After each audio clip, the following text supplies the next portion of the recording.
Only 4 job applications from last week. We require more than that, Mr. Cranston. I know that. I know. I thought I was sick. Did you get any response from any of them? No. Are you sure you filled out the application properly? Yes, I'm sure.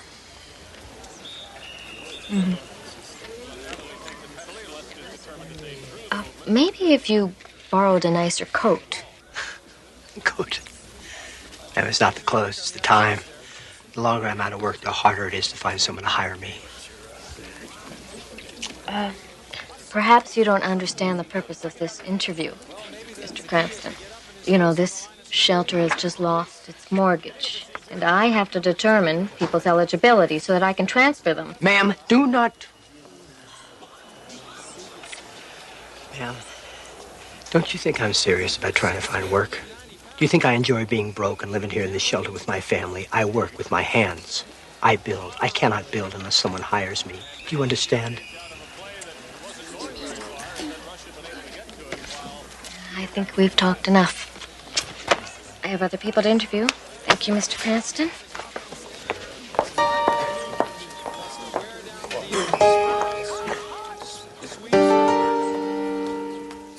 Steve Cranston, a man living what Thoreau called a life of quiet desperation. A man once successful, once firmly ensconced in the American dream, only to have it turn into a nightmare. Steve Cranston, a statistic whose number is about to be called from the Twilight Zone.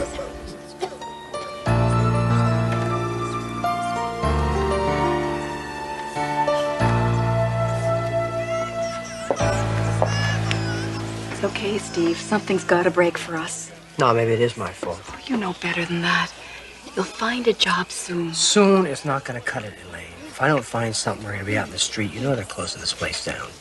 What about that job program they're starting over in Carsdale? I told you the job program has been put off for a month. You know how many positions are open? 20. You know how many applications there are? Over 200. Now you tell me what our chances are.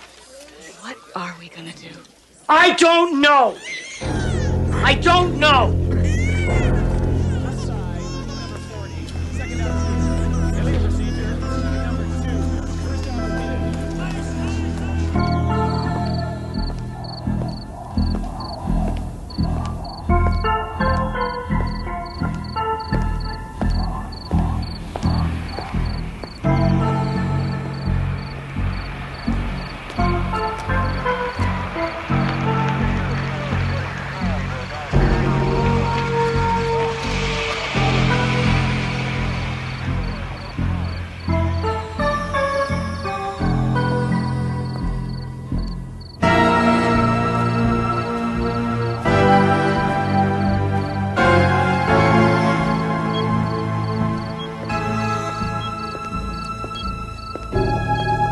Wouldn't you know it? The one piece I need I don't have with me. Well, what do you suggest be done in the meantime? Just leave it off tonight. I'll be back in the morning. Leave it off? I mean, do you really think that's such a good idea? Oh, look, I've left the arm light on. Nobody will know the whole system's down unless you tell them, right?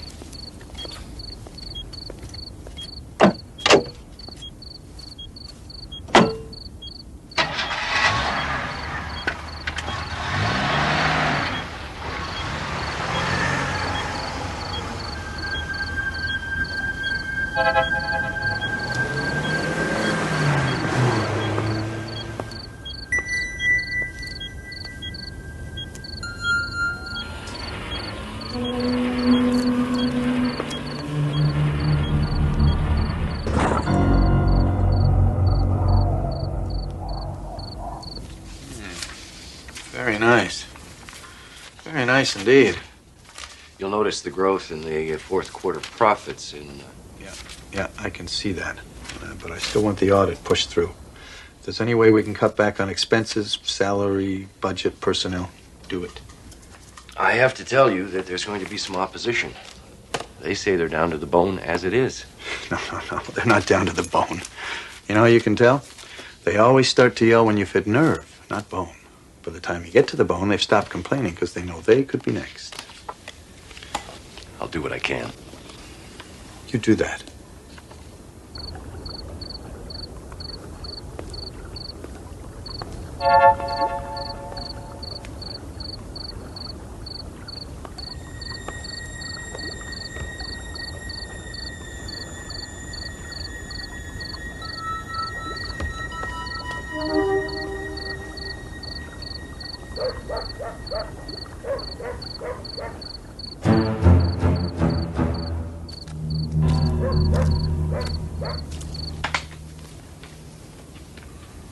Well, I see you're ready to leave. You have that look.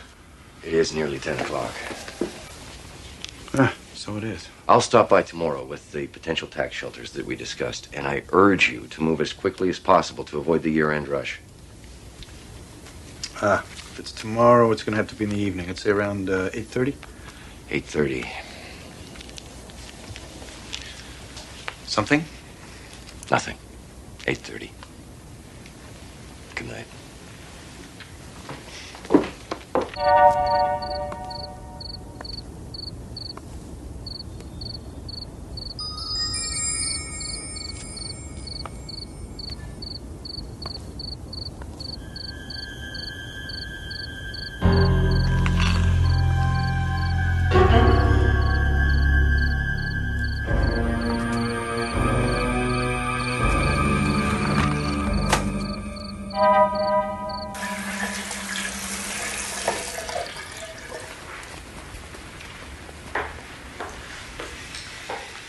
Will there be anything else this evening, sir? No, I don't think so. I'll do a little reading before I go to bed. Very good, sir.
Stay right where you are.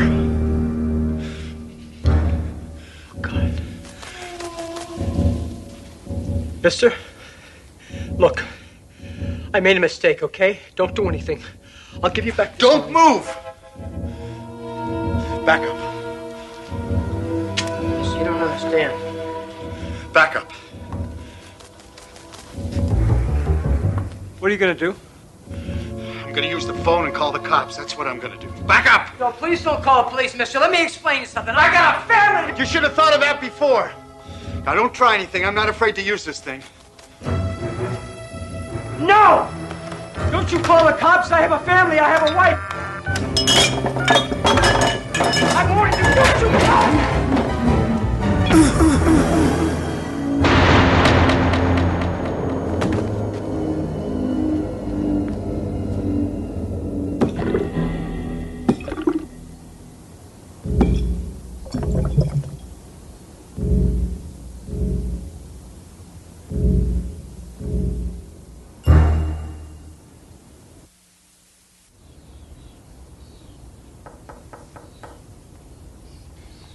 Good morning, sir.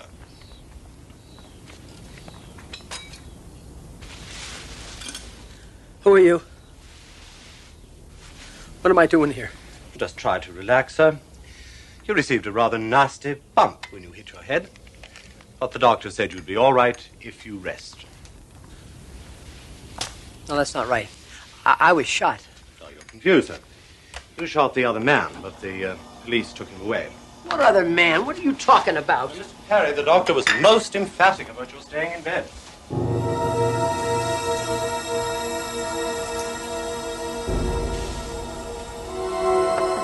Wait a minute.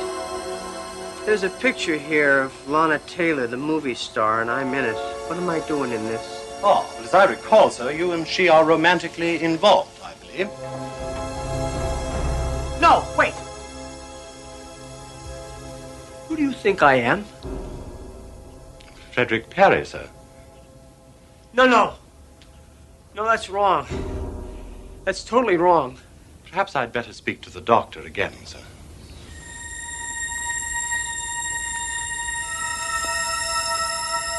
Elaine.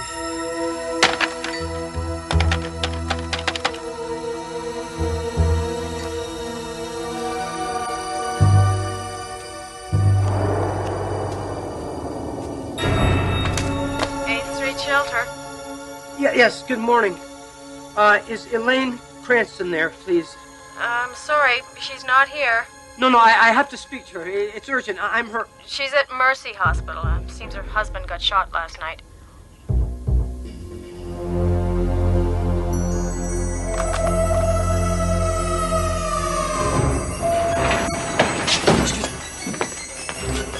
Elaine? She's up! Oh, thank God. Thank God. What are you doing? What's wrong? What are you doing here? Leave me alone. Honey, what's wrong? Don't you recognize me either? Of course she does. You're the bastard who shot her daddy. Stay away from him, do you hear me? Just stay away! Oh, God, this is totally crazy.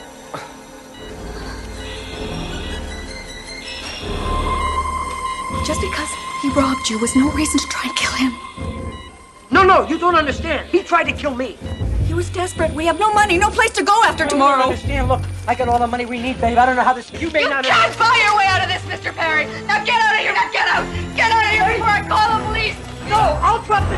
he'll drop the charges. You don't understand. He's not really...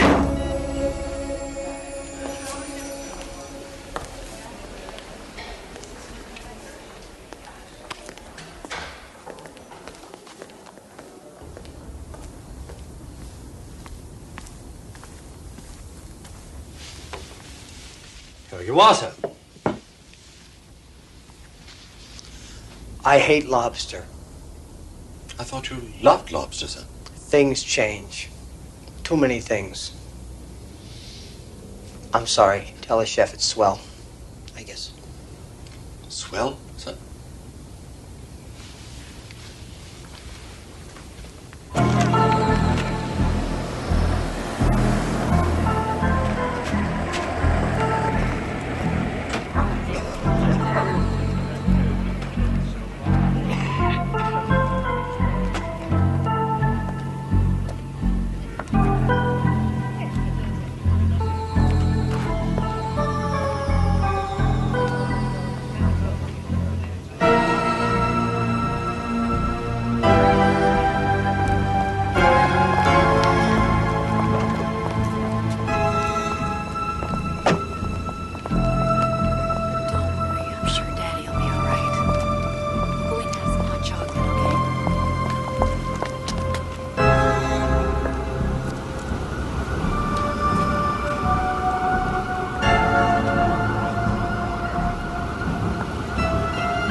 are you doing here? I'm here as you requested. Have some background material on the matters we discussed. And I need a couple of signatures just to get the process going here. Could I see this just for a moment?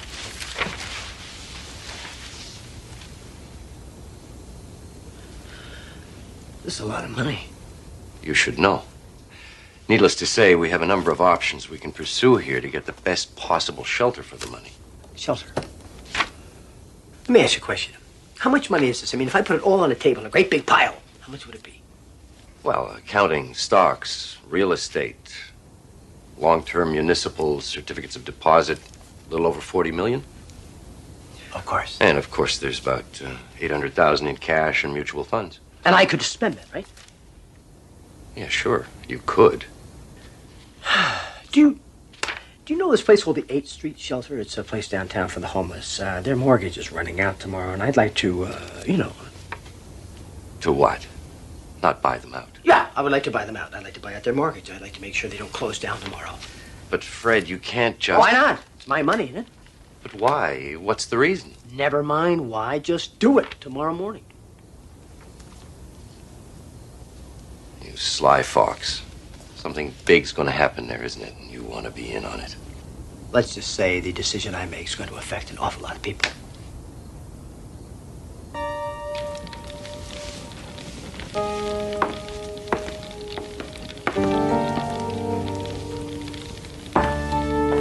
Would there be anything else this evening, Mr. Perry? No, thank you, Lawrence. Good night, then, sir. Good night.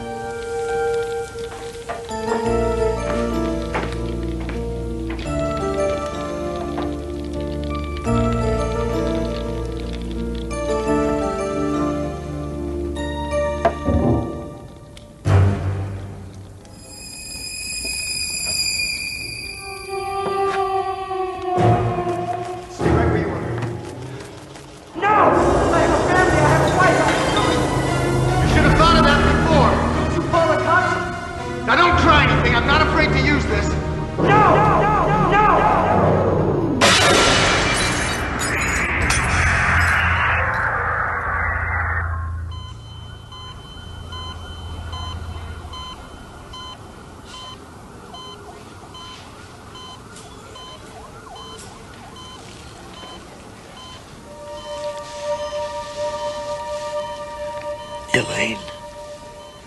Dad!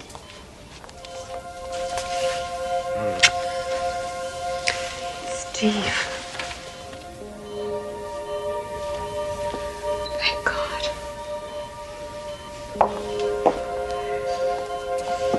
What happened? What am I doing back here? You were shot breaking into the house. Don't worry, sweetheart. The man you tried to rob dropped the charges. You take it easy. As soon as the doctor says you're better, we can go back to the shelter. The shelter? Isn't the shelter shut down? No. City applauds benefactor. Listen to this. Spokesman for financier Frederick Perry announced plans today to buy out the mortgage on the 8th Street shelter. Perry, when reached for comment, simply said that it was the right thing to do. But it wasn't him. It was me. Maybe in a way it was. Maybe Perry saw what desperation could do to somebody and thought it was time he did something about it. Best of all, honey, I talked to the director of the shelter, and he said there's enough money now for some real work to be done, and he wants to hire you.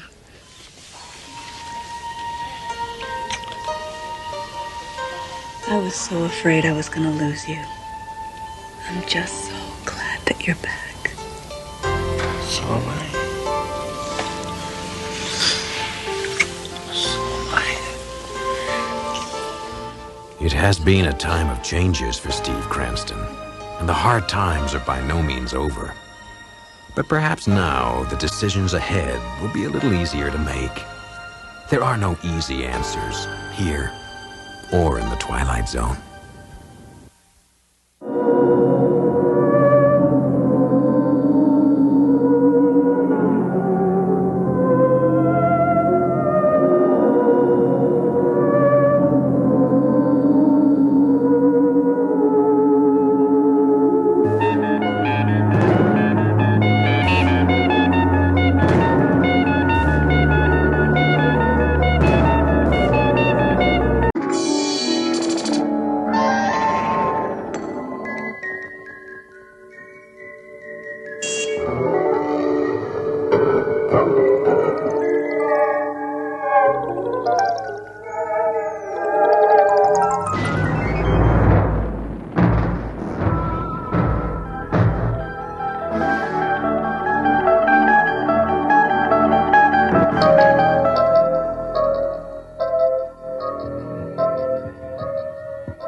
Current guest in room 2426, Martin Decker, theoretical biochemist.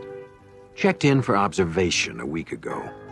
It seems he was displaying antisocial behavior, wrong thinking, and other intellectual crimes against the state. Diagnosis: schizophrenia, curable only by intense therapy sessions, followed by a full confession and disclosure of the facts. Once cured, Martin will be released. Or buried.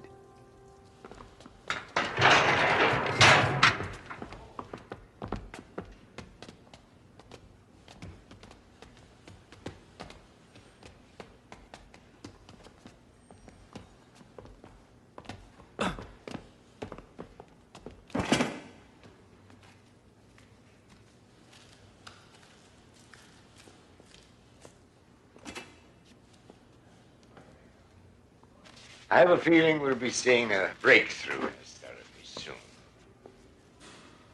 How are you feeling? It's none of your damn business. Yeah, let's have a look. He is not fit to be released as yet. He needs another treatment. Or two.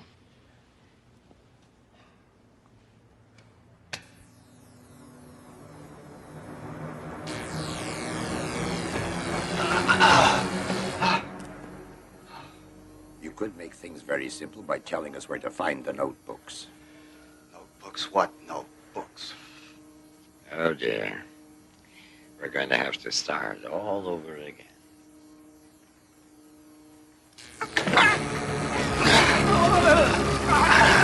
The notebooks! You'll never see them.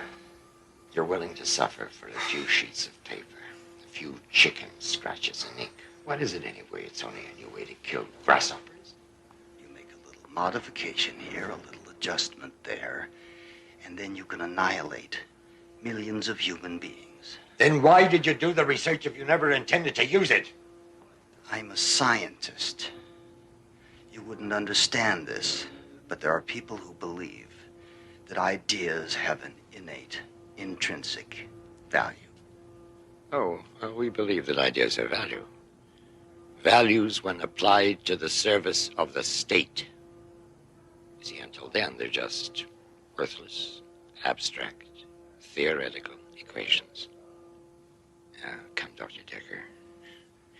Surely you must have known how this might be put to use. I was blinded by the research grants and the awards and my pride in my work. I thought of the bacteria as a way to wage war on famine and hunger. But then I realized, in your hands, it would be just to wage war. And you don't have a right to knowledge like that. That's where you're wrong, Dr. Decker. We have a right to all knowledge. Why don't you just write down the processes? It'll save us all a lot of trouble, and you a lot of pain. I couldn't do it if I wanted to. The process took years. Just tell us where you've hidden the books. I see this is going to be a useless discussion any further.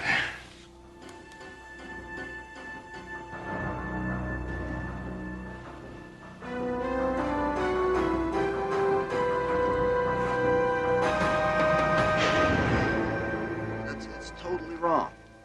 Oh, come on, Martin. You know, your pragmatism blinds you. There are many things which are important, yet cannot be measured in any scientific way. Amory, it was you that taught me to be pragmatic and to insist on empirical data. As a scientist, yes, but as a human being, it is also your job to dream, to believe, to be committed to great truths besides the physical laws. What truths? That knowledge is power, that there is inherent value in the human life, and that great thoughts do not come from a mind in shackles. But what about Gandhi? He did his best thinking in prison. Only his body was imprisoned. His mind was free. Here's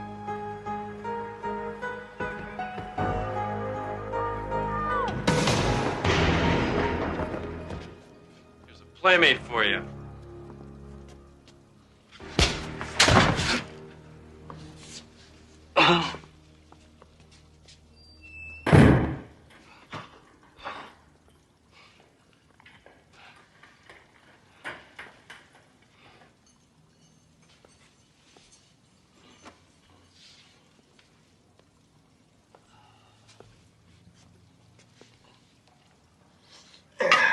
Gone now.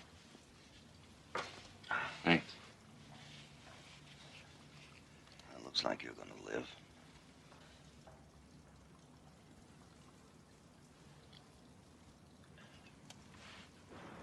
Can I have some more? There isn't any more. Till morning. What? You gave me the last? Yeah, that's all I'm gonna be able to give you. You're on your own now. I had no idea it was going to be this hard. It gets worse. So what'd you do to get thrown in here? Sleep with some bureaucrat's wife? Wish I would have thought of that. That would have been the easy way. But I like the image of the outsider fighting against impossible odds. Kind of like you. What do you know about me? A lot. In a sense, we're brothers. You're not my brother. You don't know anything about me.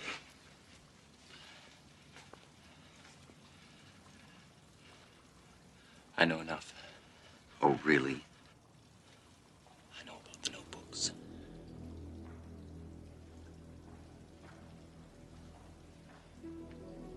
Who sent you? Friends, your sacrifice has not gone unnoticed. You have allies who think as you do. I'm here to help you escape. Escape? Then you're a fool. The security at this so-called hospital is notorious. No one gets over the walls. Oh, yes, the walls, of course. There are other ways. I can help you escape safely. How do we do this? We fly. Your skepticism doesn't surprise me. And you will find it hard to believe that I've been trained to use my mind in a different way than you. I can go anywhere I want to. No walls can contain me. I think Dr. Ostroff has given you one too many treatments. Go ahead, laugh. But teletransportation is a reality. Teletransportation. Teletransportation is the fevered fantasy of a very disturbed individual with whom I happen to be locked up. You're a lunatic.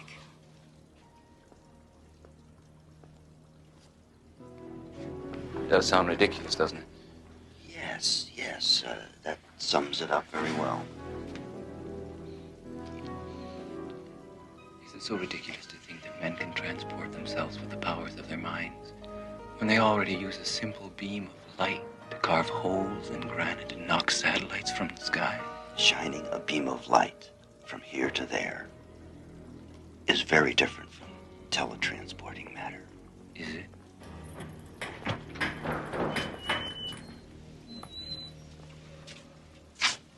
Mr. Decker, the doctor will see you now.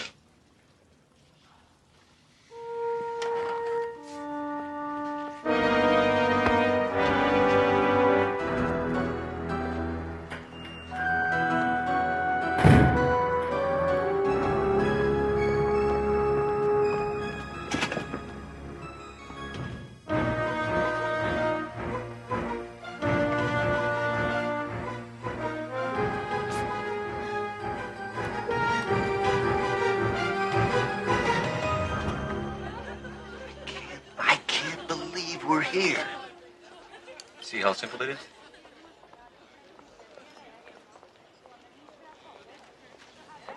It's been so long, I forgot what the real world was like.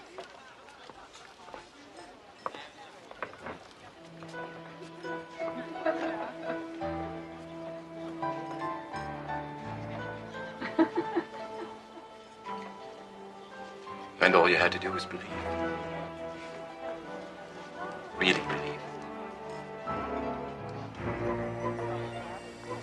Where are the notebooks? Are there copies? Where are the notebooks? Where did you hide them? Are there copies? Turn it up. Where are the notebooks? Are there copies? Tell me about the girl. She was very beautiful. She sat right next to me. I could almost touch her. I don't want to think about it. It was a drug-induced dream. Another one of Dr. Ostrov's tricks. We can't let him beat us. Let's finish our chess game. Maybe that'll keep us focused.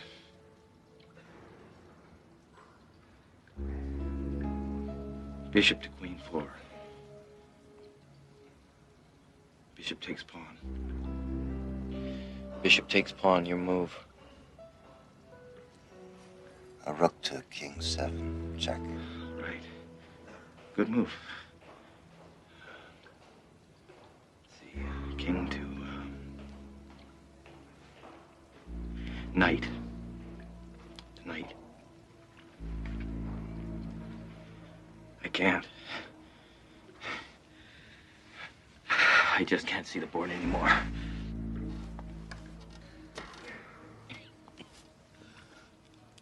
I want to help you, friend.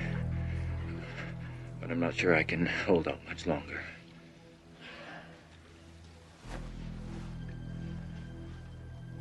Go.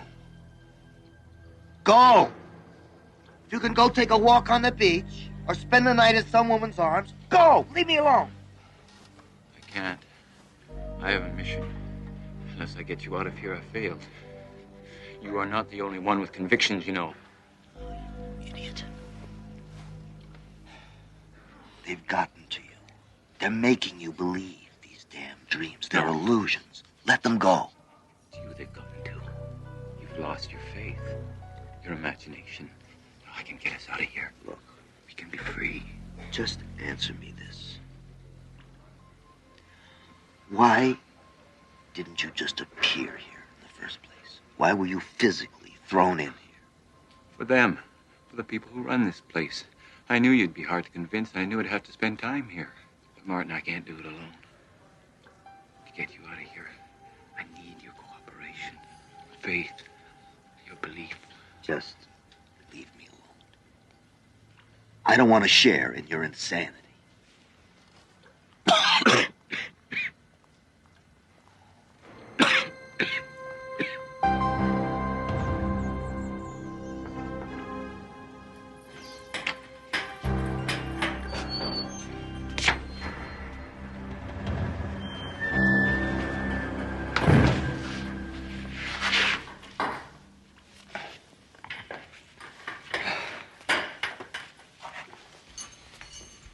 You don't need to suffer like this, my friend.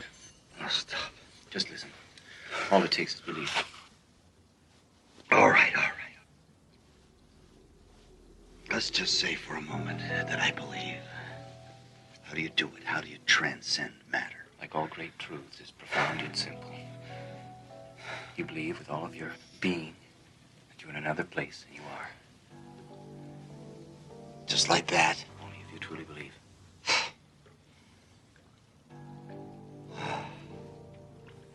What does it feel like? It's kind of hard to describe.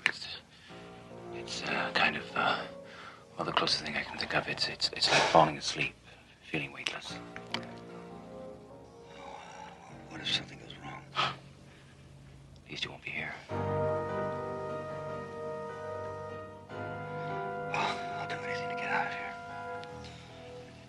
tell me, and I'll do it. All right, close your eyes. You believe, don't you? Yes, I believe it. Fine. How do I know where I'm going? I'll guide us in our journey. Just let yourself go. You'll be safe. Just let go. It's a safe place where no one can find us. A room above a boulevard. A safe place.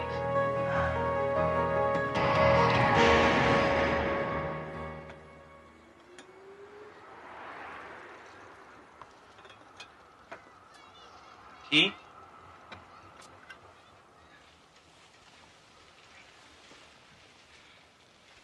What is this place? A safe house.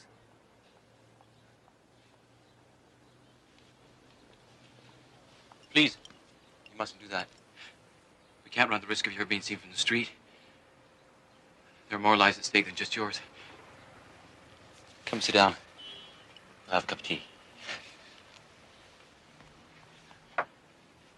First time's always a little disorienting.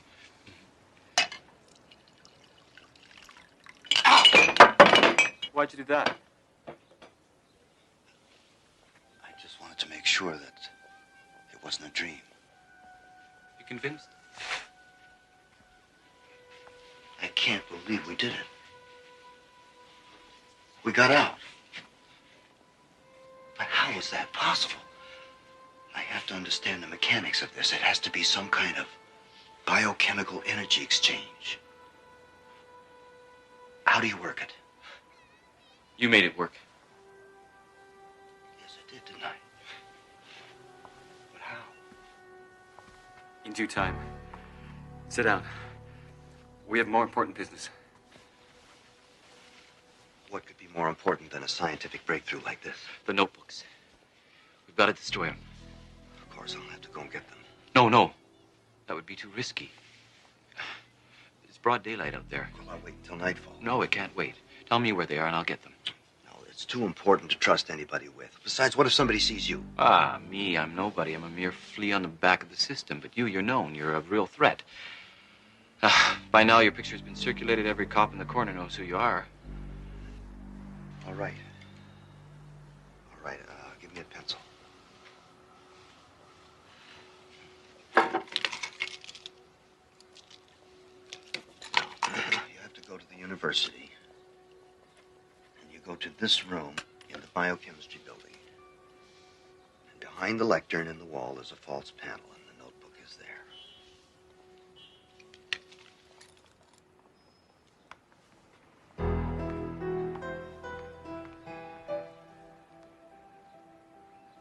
I won't let you down.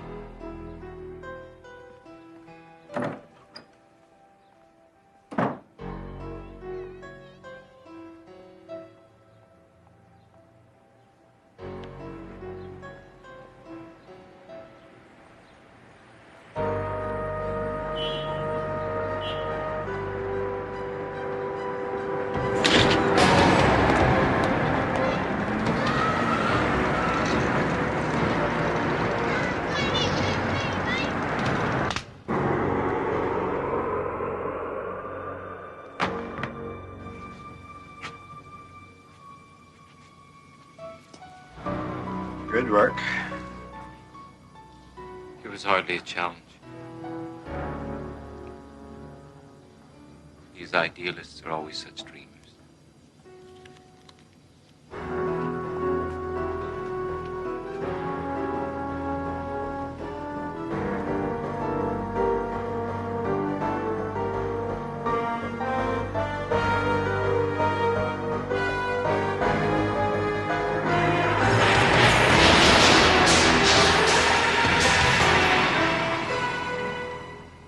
He's gone.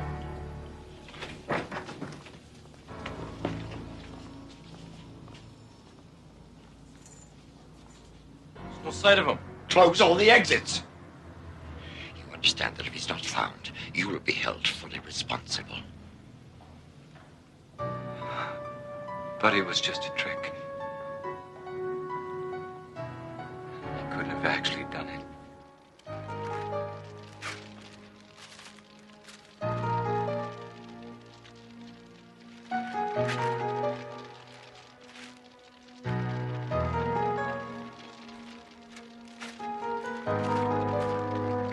As man has progressed, up from the mud and down from the trees, his best tool has always been logical thought.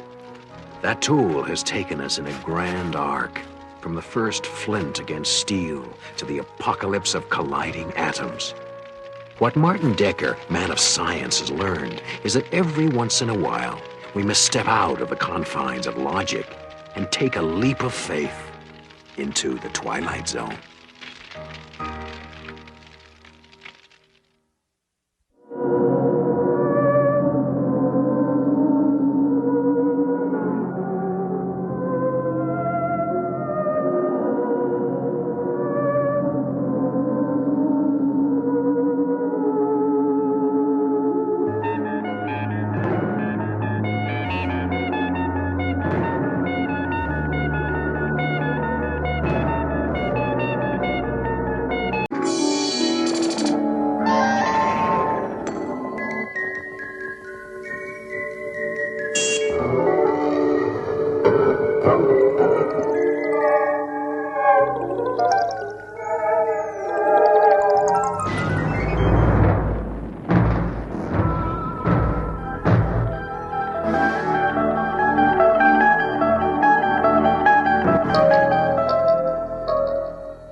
A city hospital, 8 p.m. An unexpected visitor has just arrived, bearing unwelcome tidings. A disease so new the textbooks haven't recorded it. This, then, is its first case history, documented from the medical files of the Twilight Zone. I'm Nurse Hendricks. May I help you? It's my eyes. I need to see the doctor. Get Dr. Peterson. Here, let me take a look. Please, we can't help you if we don't know what's wrong with you. Don't you touch me. I'll show the doctor. Get me the doctor immediately. Name? Jean Reed, Mrs. Jean Reed. Address? 1705 Fairmont Street. Please, where is the doctor? I've got to see him. Dr. Peterson is on his way. Please, take a seat over No, here. there isn't much time. Oh, God. No, it's too late. What's too late? Don't you understand? I can't see. I'm blind. Let me see.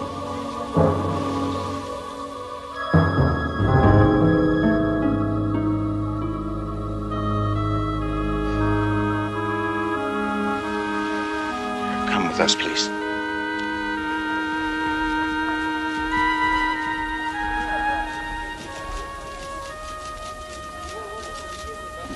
Morning, Miss. There must be something you can do. I'm sorry. If you try the clinic, maybe. The clinic's full. My wife, she hasn't been well. She's trying to hide it, but I think maybe it's her heart. All we need is somebody to look at her. Maybe a day or two in here. Mr. Wells, without medical insurance or some guarantee of payment, we simply cannot admit her. I'm sorry. It's hospital policy. There's nothing I can do.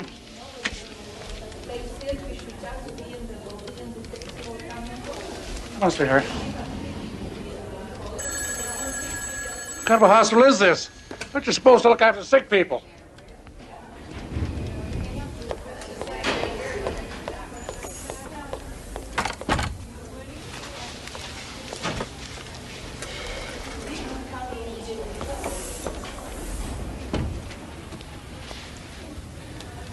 I couldn't help overhearing. You all right? I'm fine. It's not my decision. It's hospital policy. I think people would understand that. Got it. Mrs. Hendricks, Mrs. Reed is asking for you. She says she has to talk to you. She was quite insistent.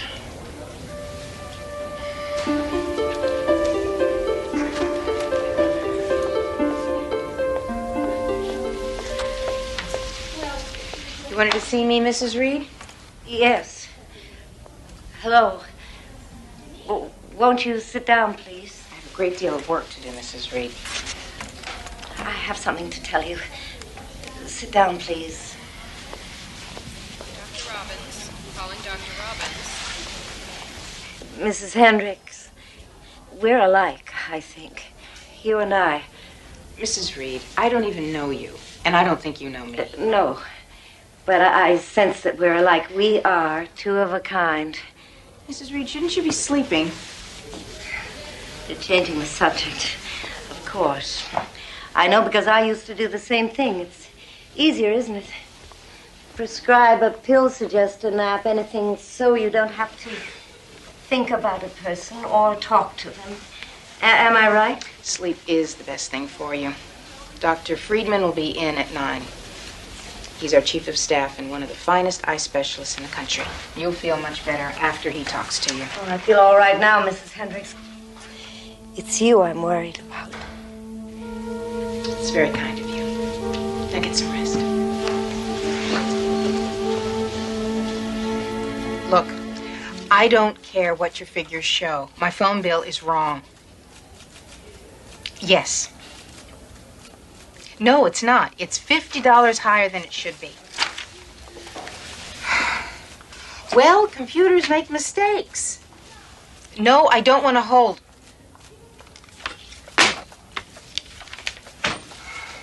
You look like you need a vacation, Claire. It's just the way people treat you sometimes. You want to... Never mind. What can I do for you? You talked to Mrs. Reed yesterday. Did she say anything about her family? Her husband? Not that I recall. Why? He's here. Did he come in about his wife? No, he didn't even know she was here. Emergency picked up the call about an hour ago. He was calling for help. An ambulance just brought him in. He's gone blind, Claire, without apparent cause. It's contagious? He claims he's had it since last night. If it's contagious, she picked it up from him. But if she knew... Knew. I left him there and came in here to save herself. He says he begged her not to leave him. He must have passed out. Fear, I guess. When he came to, she was gone. He crawled around the house until he could find a telephone. It's hard to believe. When she came in here, she knew exactly what was happening. She must have seen it happen to him.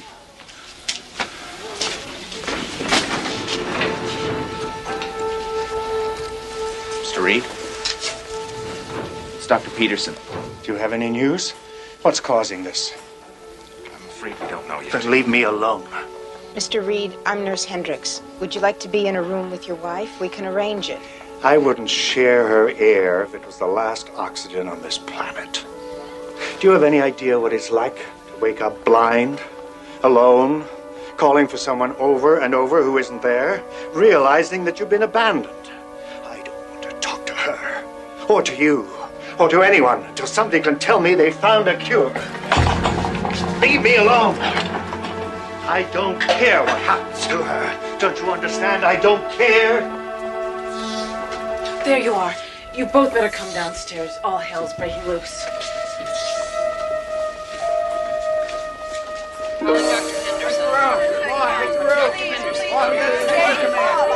I have to see a doctor immediately. I'm sorry, sir. There are other people ahead of you. No, but you don't understand. I have to see a doctor, please.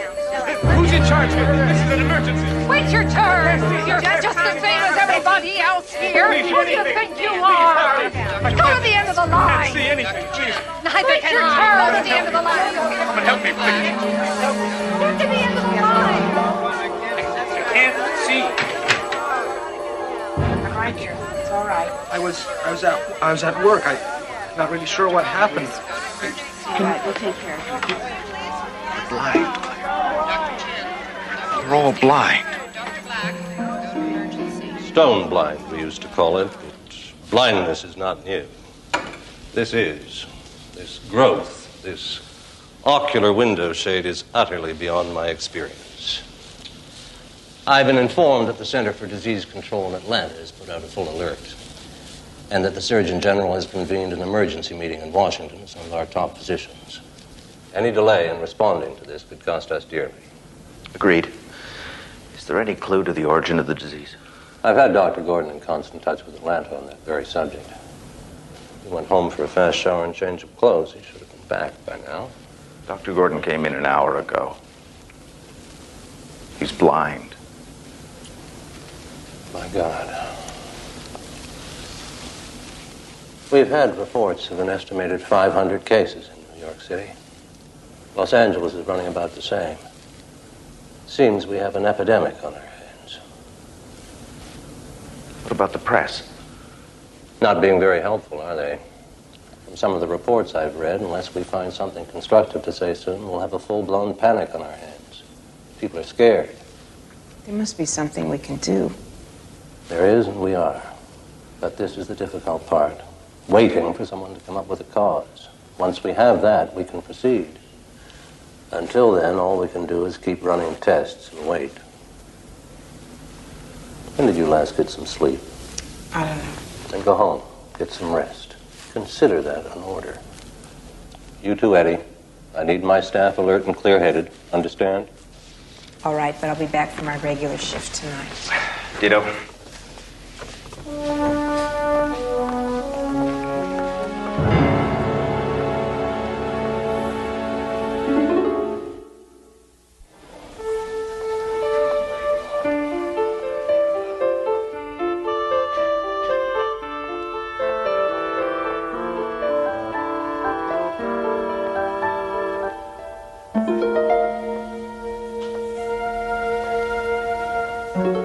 Who is it? It's me, Claire Hendricks. Oh. I'm glad you come to see me. Please, sit down. You must be exhausted. The others were talking about you, how hard you work.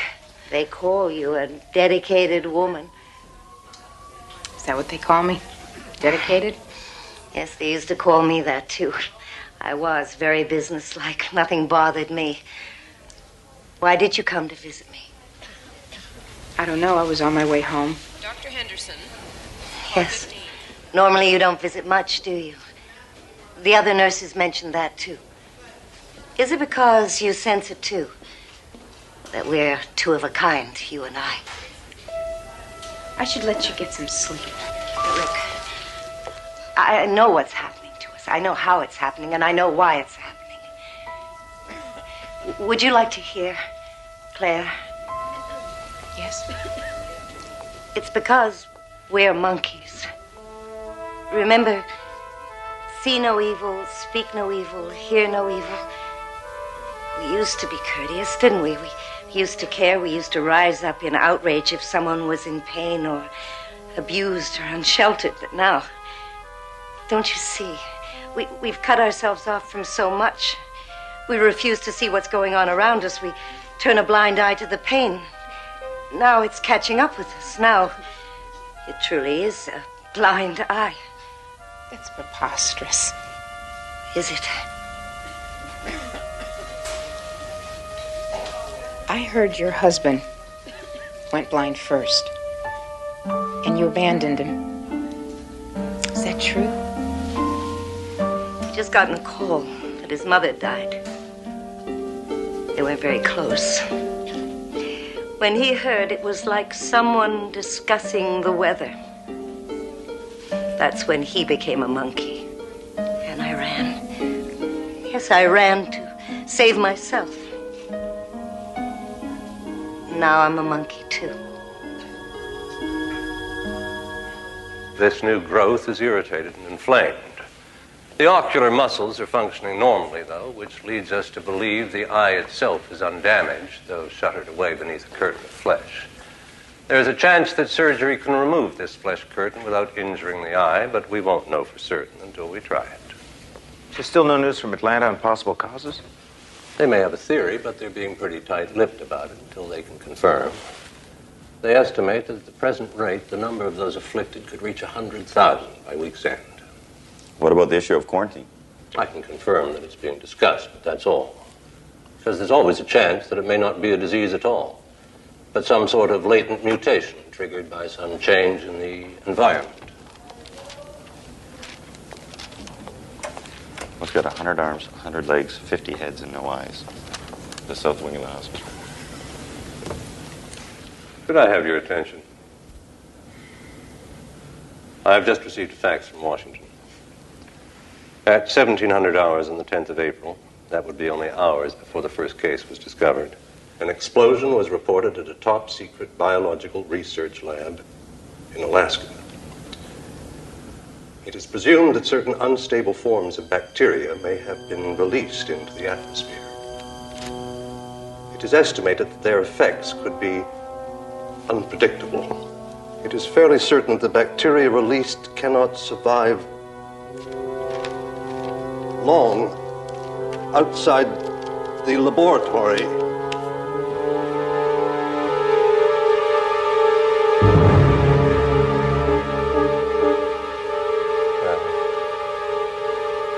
I suggest we adjourn.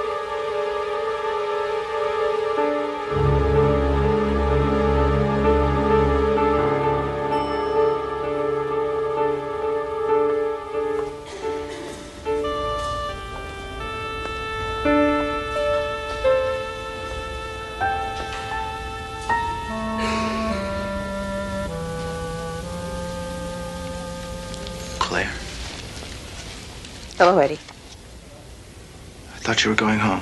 I was, but there's no reason to go home. Jim and I have separated. We moved out. Sorry, I didn't know. Nothing acrimonious. It's all very calm and sensible. We just stopped connecting. We led our separate lives like two strangers just sharing the same space. No connection, no involvement, just lost in our indifference. I came in here tonight, I started thinking about me, about all of us. She's right, Eddie. We're monkeys. Claire, you're not making any sense. Do you know, I can't remember the last time I looked a patient in the eye. Somewhere along the line, I stopped treating them as individuals. They're just numbers to me. They don't have life stories. They have charts. I'm no different than you. But you are. Look, you're an excellent nurse. It's just part of the job. And isn't that a fine excuse?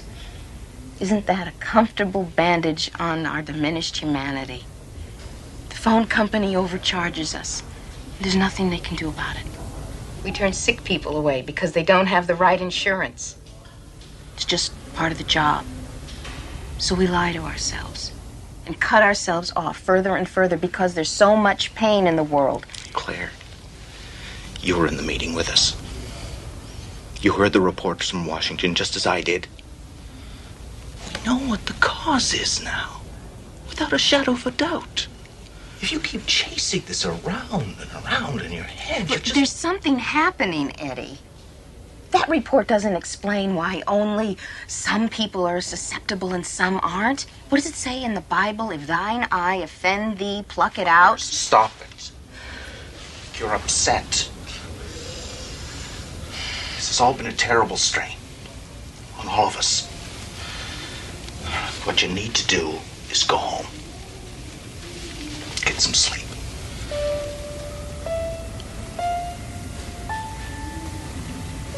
Yes, I'm sure that'll solve everything. Good night, Eddie.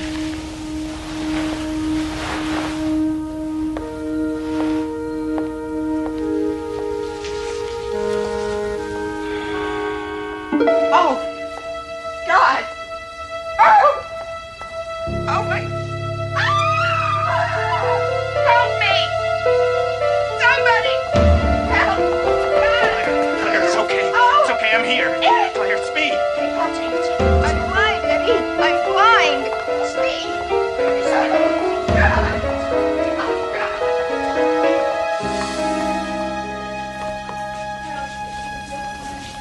Dr. Friedman. Ah, Eddie. Good. Thank you. Dr. Peterson will play guide dog for a while. How's Claire? She's the same. No vision. None at all? Oh, I'm afraid not. Mrs. Reed, good. I was hoping to see you. It's Dr. Peterson here. Yes. I was wondering if you could drop by Mrs. Hendricks' room. Maybe help cheer her up a little bit. She thinks a lot of you. Of course, I'd be glad to. There's...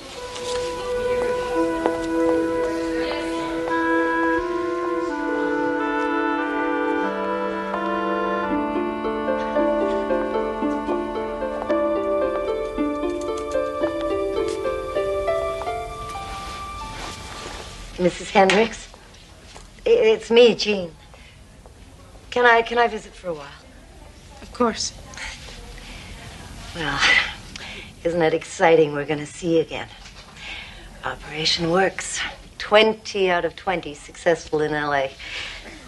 Dr. Friedman's getting his this afternoon, and I'm tomorrow. And you. When are they planning to operate on you? They're not. They're what? The operation isn't really the answer. You said it yourself, remember? You're right. No, but that was before we knew about the bacteria, before we... Now we have an easy answer. Solid and uncomplicated. But it won't last. It'll happen again. And they'll come up with something else. But what happens when we run out of solutions? Easy answers. It's time to go now, Mrs. Reed.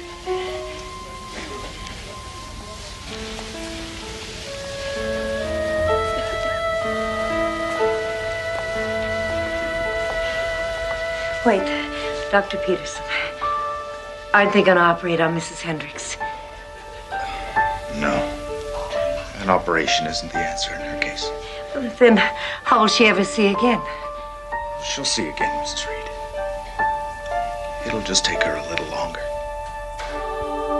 Enigma, draped in hospital sheets and self-imposed darkness, with the added sobering thought that Claire Hendricks is perfectly correct in her own diagnosis. Take it as a warning, a cry for humanity, or a simple plea for responsibility from the dark places of the Twilight Zone.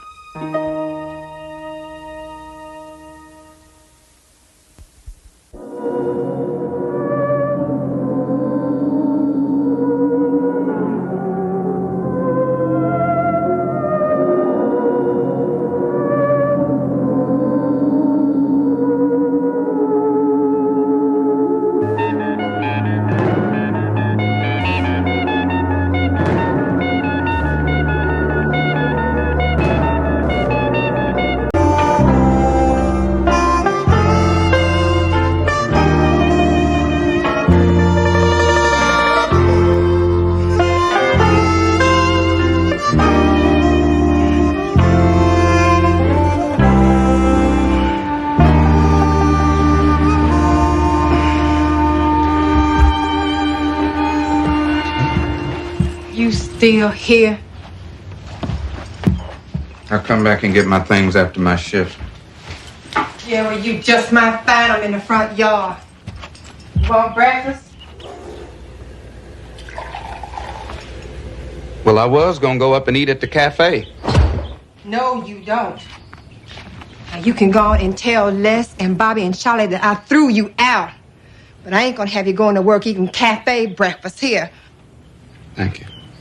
I appreciate it. Melissa, look. This whole thing just one big mistake, baby. I swear that girl don't mean nothing to me. She meant enough for you to go and sleep with her. How many times I got to say it? I am ashamed of what I did. You ashamed of what you did, or you ashamed because you got caught? Well, what you want me to do, huh? I mean, you want me to beg you for forgiveness for the rest of my life?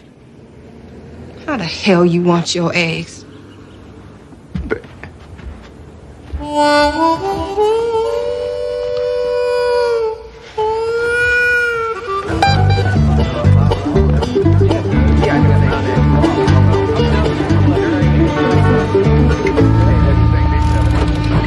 They told me I could have a night shift if I wanted to. That way I'd never have to see another sunrise again. Yeah, unless it's because you late. Yeah, like you were this morning. I'm not going to, though, because my boy Jeffrey, he's going to be all conference football and basketball this year, and I'm not going to miss one of his games. Yeah, you bet. Oh, my dog. Oh, come on, don't start singing this early in the morning. Hey, Schmidt. Wilson, Parker, you two guys hang on a second. I'm taking you guys out of shaft 15 this morning. Oh, that's great, Smith. Get to work on our golf. We need a crew in the junction. Junction? What the hell for? That's the oldest part of the mine, Schmidt. It was robbed before we was even born. It's a good thing you guys aren't running this company.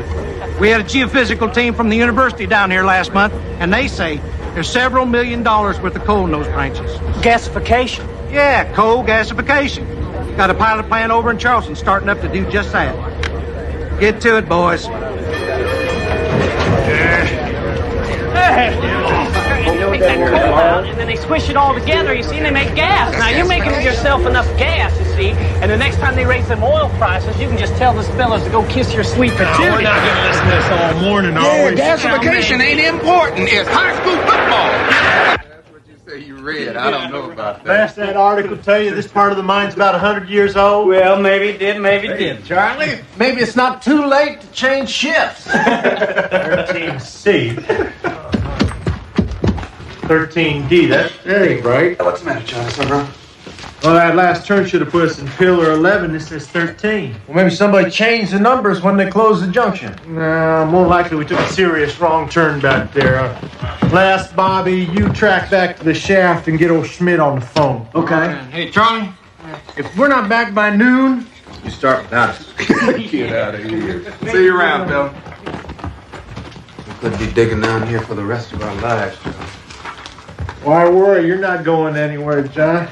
You can make this a home away from home. Well, I hear you're gonna need one anyway. Charlie, you ought to take a look at this. Hey, Charlie, I think you ought to take a look at this.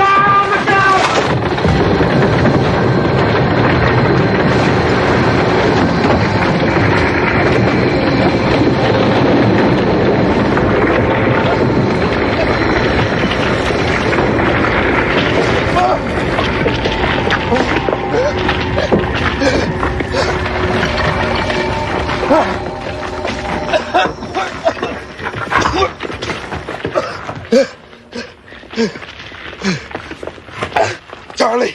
Charlie! Charlie! Charlie!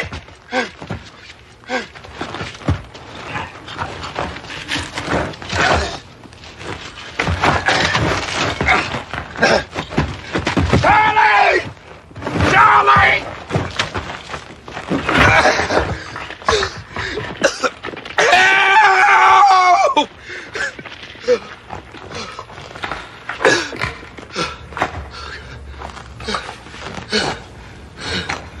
Help! Charlie? Charlie! Charlie! Help! Somebody there? Who's there?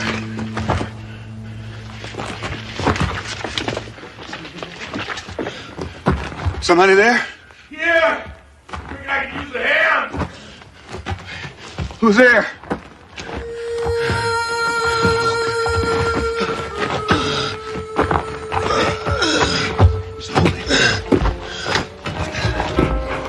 Huh?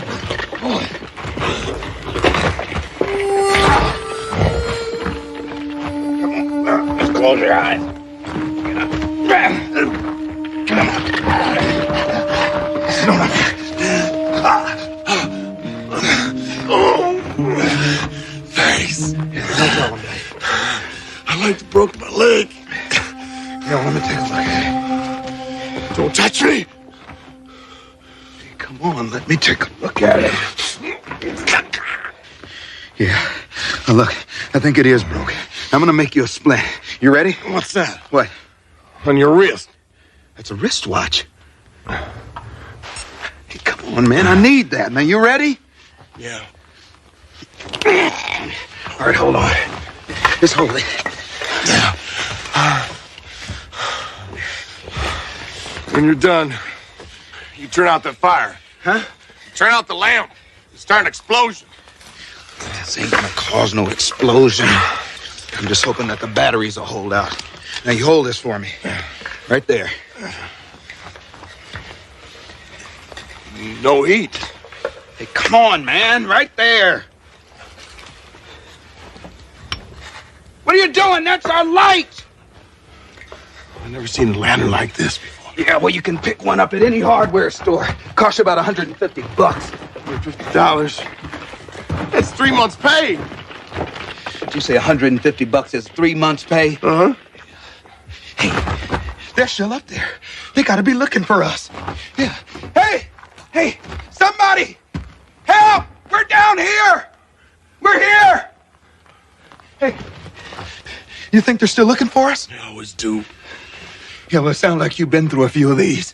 I've seen it happen. I spent a lot of time digging my friends out of spots like this. I can't understand it. I don't know what happened. I don't rightly know. 1 minute I was swinging a pick, and the next I was buried under A pick? You had a pick? Where is it? Somewhere up there. Oh, God. How could you lose a thing like that? We could dig our way out of here. Save your breath. It's under a ton of rock.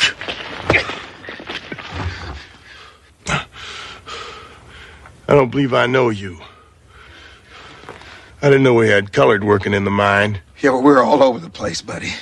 I don't think I know you either. I ain't never seen you, not on the day shift. You work the day shift and you don't know Ray Dobson? No, I don't. I'm the senior man here. Are you right? In making what you make? Well, you ought to talk to your union rep, man. The only union men in this mine are dead men, sir. Now, Ray, this is stupid. We got a hell of a lot more to worry about instead of you and me down here fighting. You're right. Yeah, right. I'm sure your daddy told you the same thing that mine told me. Just like religion and politics, you don't ask a man what he makes.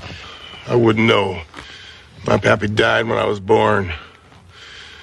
Cholera got him in 1877. Yeah, well,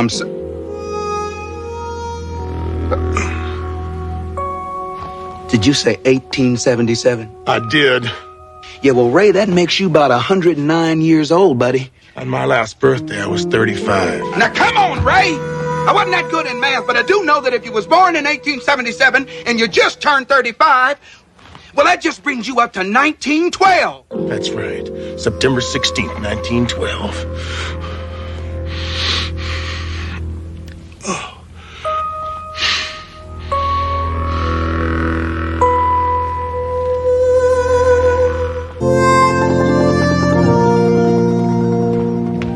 There you are, Dottie. Did we ever get that letter from the school board? Why are you looking at me like that? Reverend Bailey, it is not my place to tell you exactly how to do your job. Oh, come on, Dottie. Why should you be any different?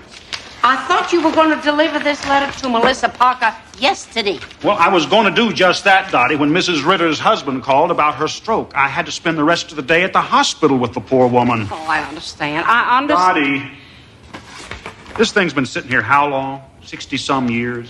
Since 1912. And for all we know, it's just some kind of prank. I mean, no one's ever steamed it open to see what was inside it. I don't believe anyone's ever bothered to tell Melissa Parker it exists. So it's a day late. Reverend Bailey, this letter was entrusted to the church because the instructions would be followed. And besides, until their wedding several years ago, there was no Melissa Parker. I'm duly chastened, Mrs. Clark. Of course, the instructions should be followed. Although I must confess, I see no reason to worry that it was delivered a day late.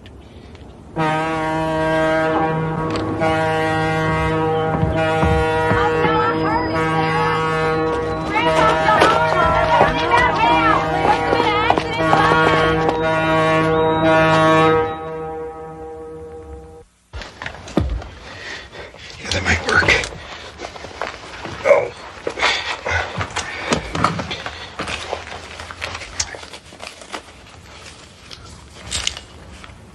What the devil? Come on. You're the one that was worried about flames. Now, you just leave that alone.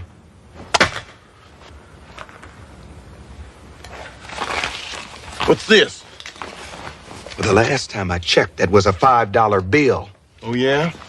Well, what do you call this? Counterfeit.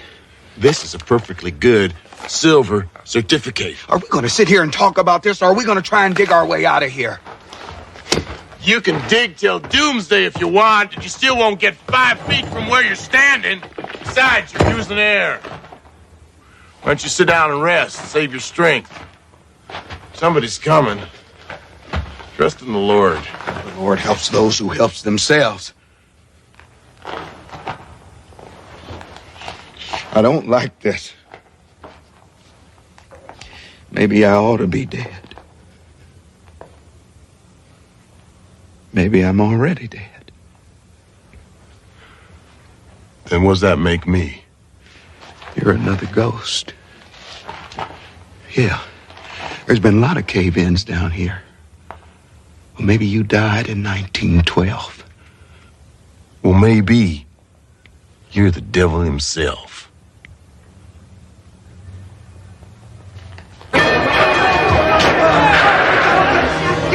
D13! We wanted D13! Oxygen D13! Tell the people defense we had a whole tidal collapse. We're trying to get the men out. Keep them out of there so we can get the work done. We'll let them know who's safe as soon as we can. Now move out, boys! We need Charlie! And we need Bobby! Bobby! Who's with you? Just last. Just me. What about Charlie and the Parker? They were way back in the junction when the whole thing came down. Damn it! Watch out! Brother coming through! Hey, did you see Johnny down there? Did you find Parker, too? We're looking to find this, but the whole thing is down! He's out, man. Try to search for one man whose air's running out in 100 square yards of tunnel. We may never find him in that. What are you going to do, give up? No.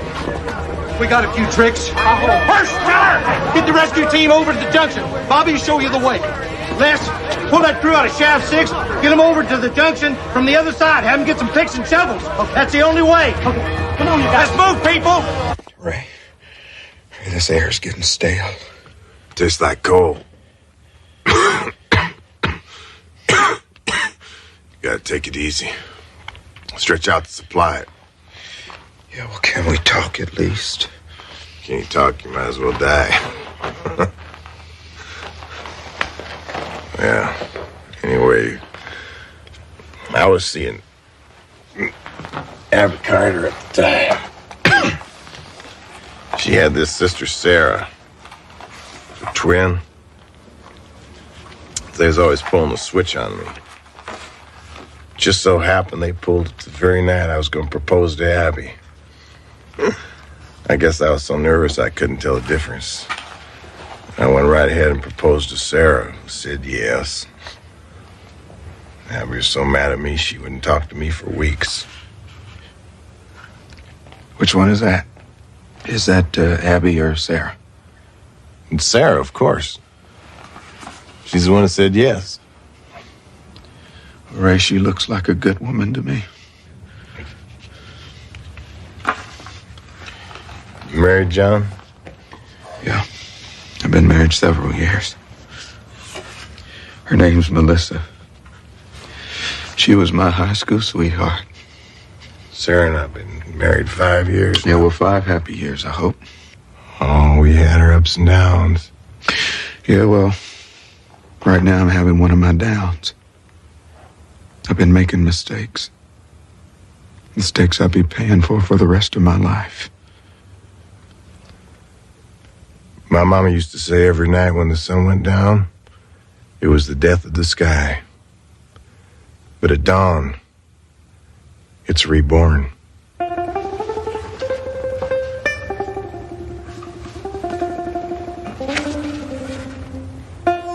She's beautiful. Thank you.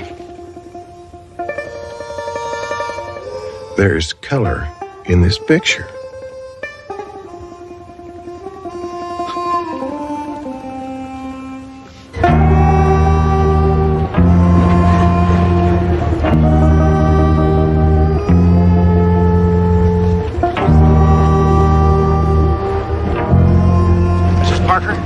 Mrs. Parker? Melissa Parker? I'm not ready to see you yet, Reverend. This has nothing to do with the mine, Mrs. Parker. I've been looking for you. It's about a letter addressed to you.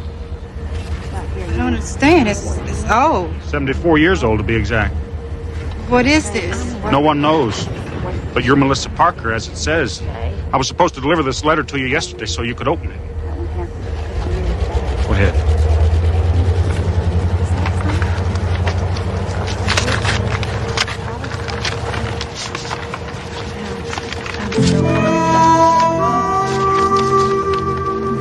Dear Mrs. Parker, this will strike you as madness, but there's no other way to put it. If you are reading this on September 15th, 1986, then you must stop your husband John from going to the Casu mine. On September 16th, he will be trapped in a cave-in.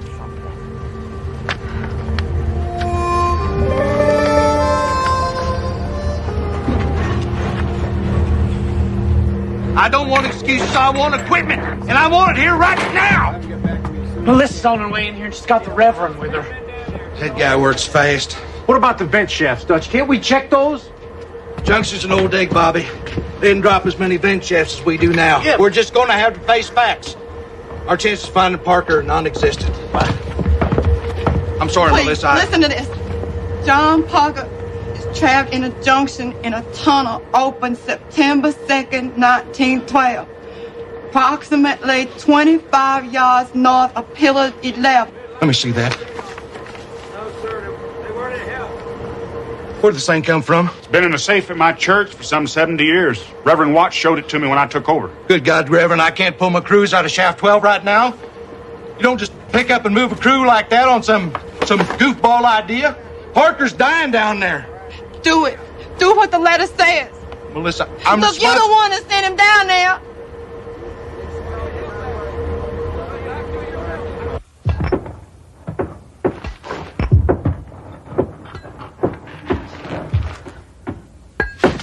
Ray? You hear that? What is it? That sound, listen. Ray, there's somebody up there. We're here! We're here! We're here! Hey, come on! Keep coming! We're alive! We're here! Come on! We got him! Come on! Look out, he's gonna put this back! He's gonna get away here!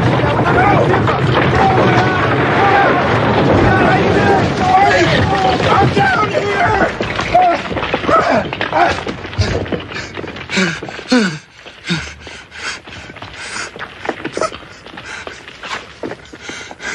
You gotta go back down there. I got him. I'm telling you, you gotta go down there. On the bed. You're gonna He's be still on in there. Will you listen to me? I'm telling you, he's still down there. Out.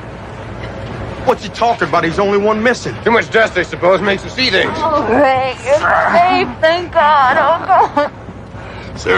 Sarah, this man saved me. His name's John Parker. He didn't know me. He didn't have to help me, but he's still down there. No, Ray, it's all right. You're safe now. We can go home. I got you back. I can't just leave him down there. Ray, they say that you were the only one down there. Here's a picture of his wife. He told me all about her. The picture's painted.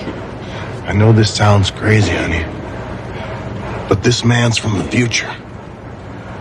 And somewhere, somehow, she's worrying about him just like you worried about me. I gotta help him, honey, even though it may mean interfering with the Lord's plan. Ray, No. Will you give me a pencil and a piece of paper?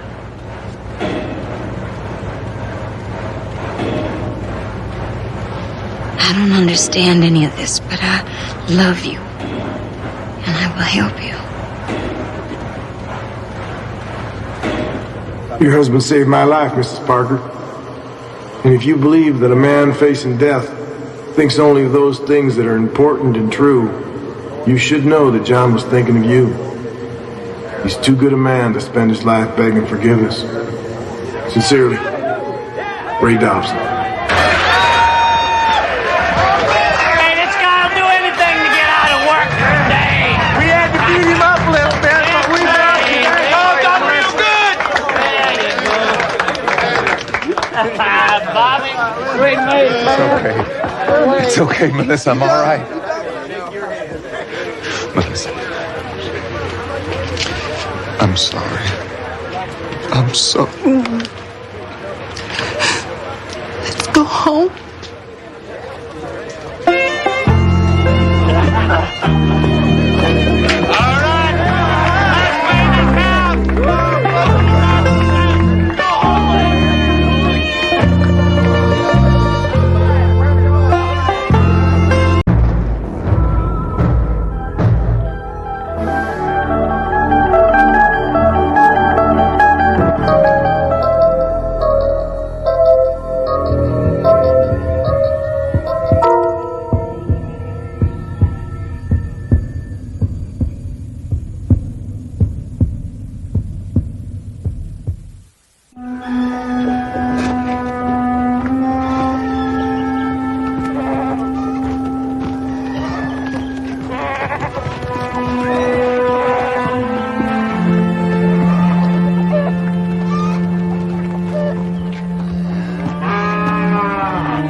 circa 1916, disciple of a young writer named Jack London. Tanner Smith, now consigned to what is affectionately known by the Bowery Boys as the Ref. A grim sojourn into solitude, despair, pain, and sooner than he knows, a curious corner in the Twilight Zone.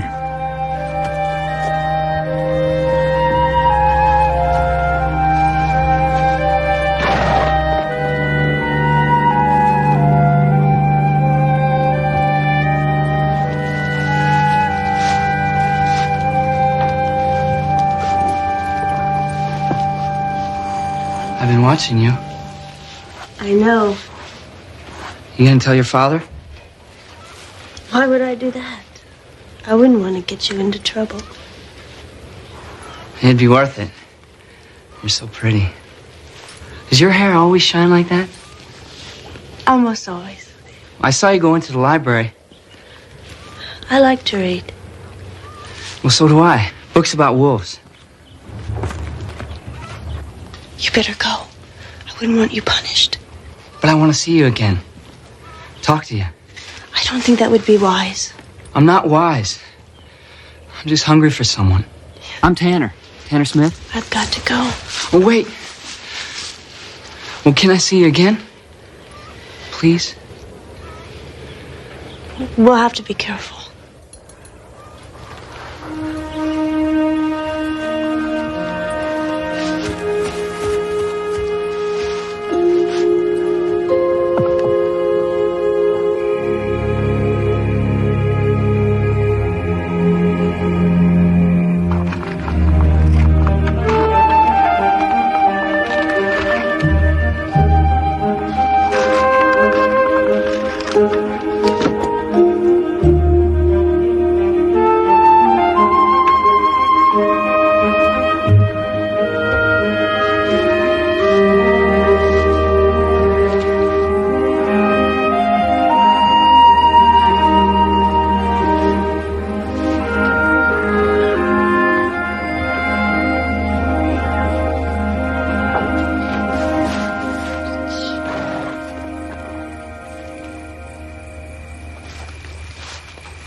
I dream about you. So you say. Oh, it's true. Pretty dreams. The trees are as high as the sky. Do you ever dream about me? Sometimes. What is it? The dreams frighten me. They're dark sometimes. Winds are blowing and I hear strange sounds. I wake up fearing I'll be calling your name and my father will hear.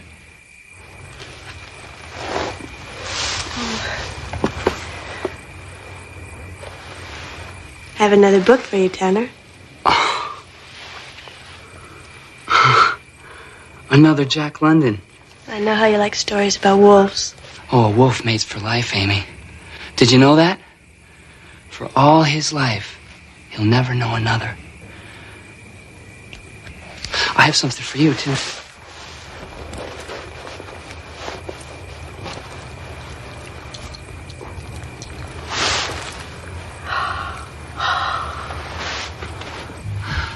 It's lovely. It was my mother's. Really?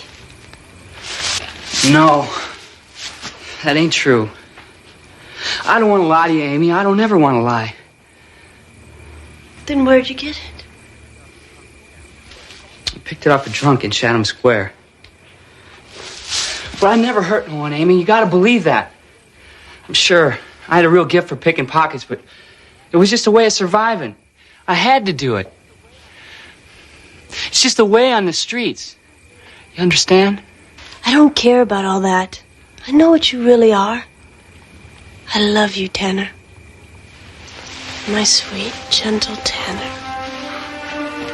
Amy. Dear Amy.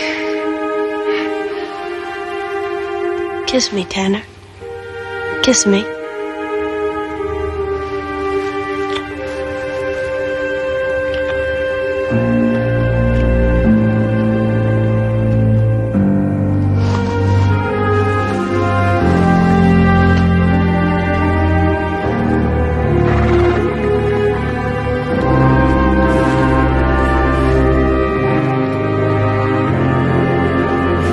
saith the Lord, I will deal with thee even as thou hast done.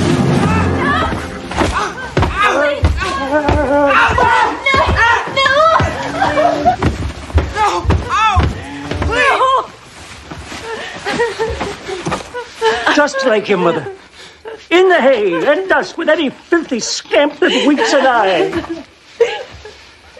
A wolf steals a lamb from the flock, eh?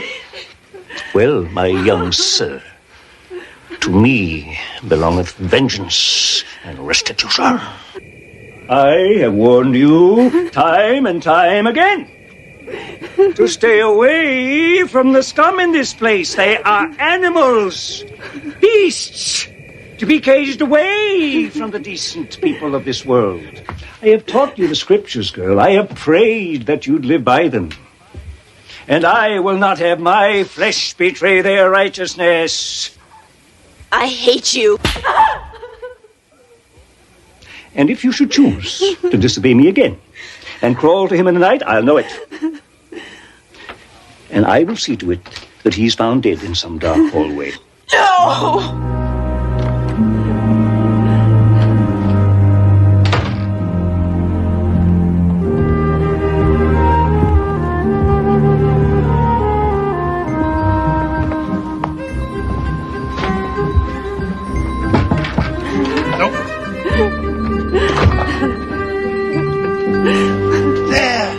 Girl, it'll be all right. No, it won't be all right. You'll kill Tanner if I ever see him again. I know him. He'll do it. Well, now, Amy, you know the hooky ain't gonna let that happen. You're nothing but a broken down old bum. What could you do? I just want to die. That's what I want. To be dead. No, Amy, dying ain't the answer. Not for you, not for Tanner. Because you're young. And you're in love, and you must never give up hope. I'm sorry for what I said. I didn't mean it, Hokey.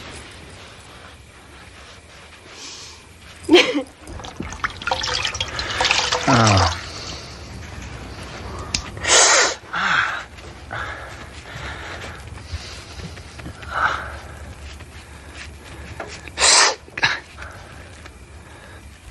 Amy, have you seen her? Her father didn't hurt her, did he? Not her spirit, boy. She's a bright arrow. She has the power to soar above her father's deviltry. Oh. You know where she might be? She spends her evenings in the library, poring over the books like she's searching for something. I gotta see her. No, Tanner, you can't. Her father told her he'd have you done in if she saw you again. I don't care. No, Tanner, you mustn't. I gotta see her. Oh, Tanner, no.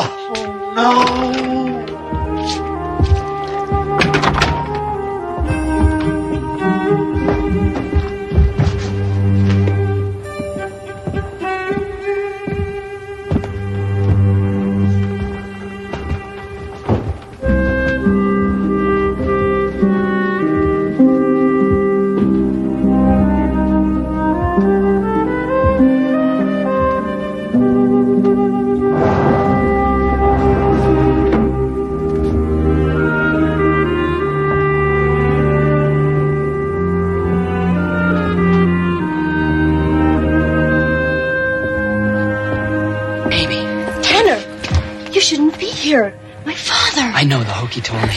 But I had to see you. I had to. I've missed you so much. Amy, we gotta find a way out of here. I've thought of everything. There just isn't any way. Except... Except what? Come with me. It's probably the oldest book in the world. But what is it? What's it got to do with us getting out of here? Just listen to me, Tanner. I'm listening, but I don't get it. But I just don't understand, Amy. You believe in the human soul, don't you? Well, I guess I do. Tanner, this book is all about releasing the soul to renew its existence into another time and place. Look, you see these lines? Yes, I see them, but what does it have to do with us? I don't know if it's really true. But the book says by concentrating on the lines, you'll soon be able to see a door. And if you persevere, you'll be able to open that door and pass right through it. Pass right through it? But to where, Amy? Where? A better world, Tanner. A free world.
Like you or someone was calling me, and then the gate was open. Tanner, there's no time. My father will know that we're meeting. But we're outside. We could run away right now. No, Tanner, it wouldn't work. He'd find us no matter where we went. I can hardly breathe without you. How can I live without you? Tanner, listen to me. I have found the only real way out. It's in that book I showed you. It's another world, Tanner. A younger world. What are you talking about? I don't understand you. Please believe in me, Tanner. When the time comes, you'll know. But Amy... I love you, Tanner. I'll always love you. Now get this piece of paper to him. Make him believe. Promise me. I promise, Amy, I promise, but I don't think he'll believe me. If you're convinced, he'll believe you. Amy, are you sure of what you're doing? For the first time. I do feel hope. Now remember, Hokey, I may seem dead, but I won't be. My mind and spirit will just separate from my body. But Amy, if you seem dead, your father will think you are, and he'll try to bury you. I don't know what will happen, but I'll be free.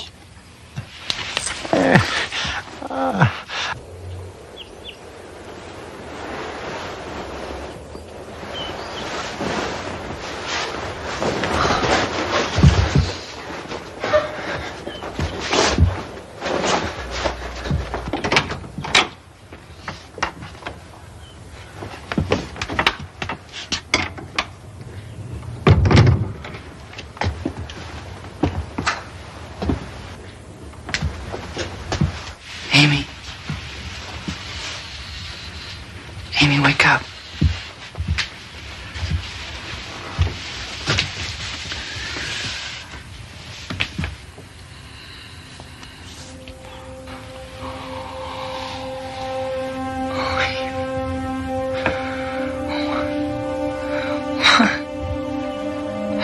No!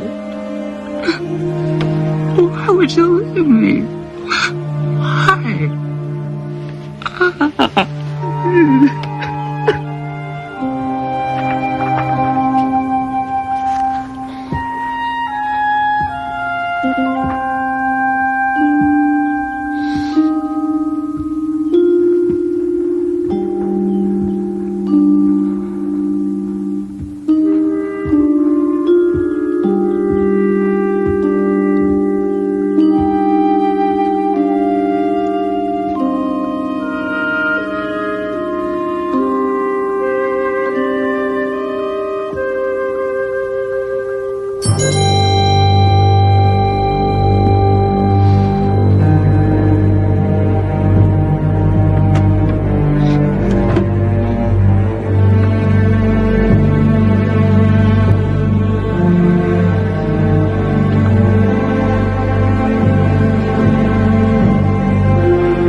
She killed herself because of you!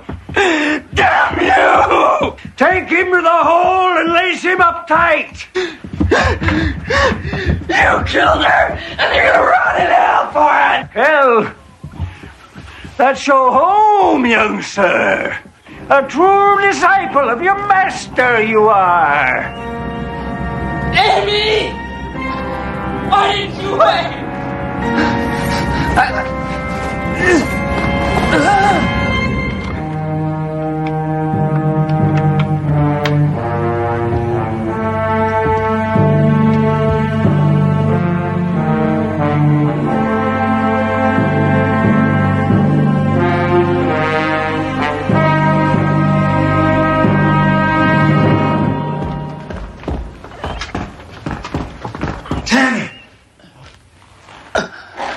Hokey? She's dead. No, Tanner, I swear I saw her. She left her body, moving into the other world. But how can that be? She told me how she did it, and how you can do it too. Thou shalt vow a vow unto the Lord thy God. Thou shalt not slack to pay it. For the Lord thy God shall surely require it of thee. Thou art my battle axe and my weapon of war. And the enemy is the son of the morning, the disciple of Lucifer. But if this is our last chance, please, believe me and do as I say.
They're together, running free, in a place where no one can hurt them again.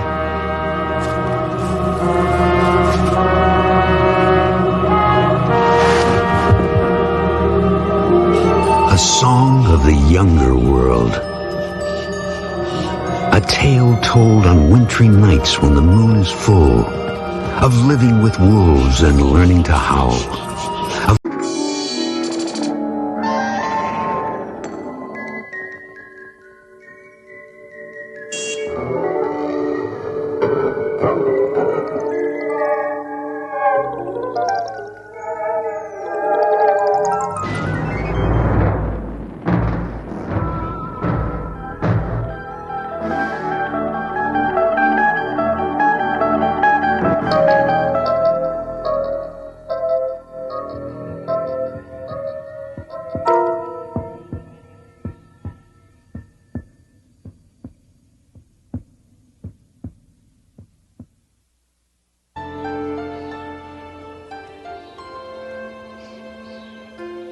He's crazy. That's what he is.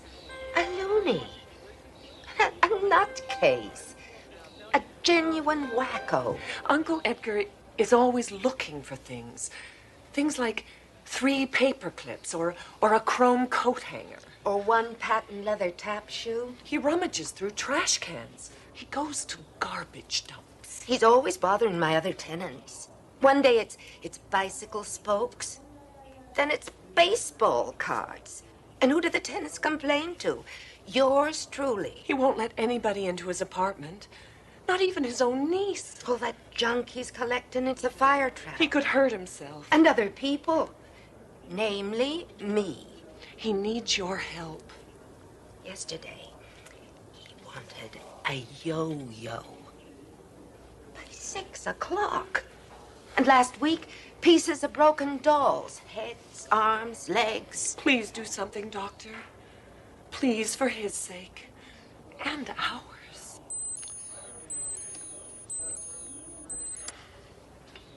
Of course.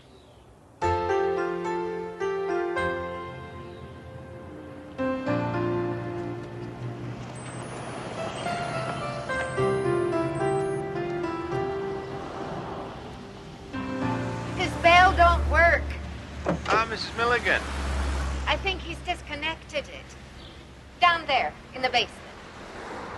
Oh, thank you.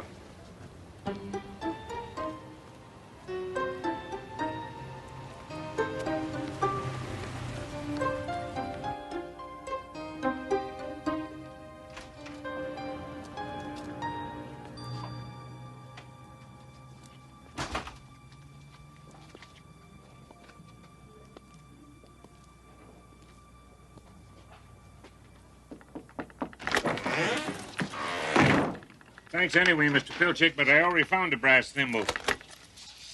You're not Mr. Pilchick. I'm Dr. Jeremy Sinclair. May I talk to you, Mr. Some other Witherspoon? time, perhaps. I have to look for a doll's head.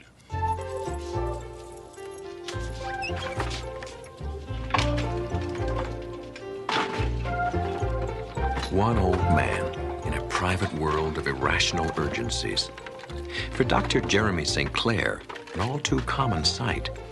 But Edgar Witherspoon is a most uncommon old man with a secret that reaches out to the 4 corners of the earth, as the good doctor is about to discover. Your niece. She worries about you. She's a very nice woman, so tell her not to worry. See, a simple solution. Thanks for coming. It's been a pleasure meeting you, but I have to get on with my work. Your work? I bet you'd like to know what it is, wouldn't you? Yes. Wrong answer. You see a doll's head here anywhere? You mean like that? Ah, too big. Also brunette. I need blonde. And I need it in 5 minutes. And, what for? You want Santa Barbara to fall into the ocean? Then stand aside, sir. Stand aside.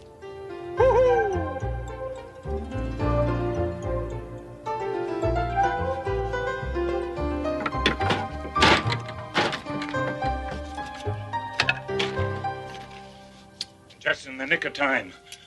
No time to lose.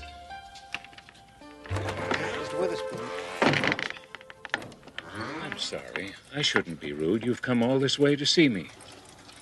Yeah, come in. And it was so nice, a pleasure meeting you. Tell my niece hello. Now, if you'll excuse me, I've got to stop the shaking in Santa Barbara. Mr. Witherspoon. On your way out, could you dump this?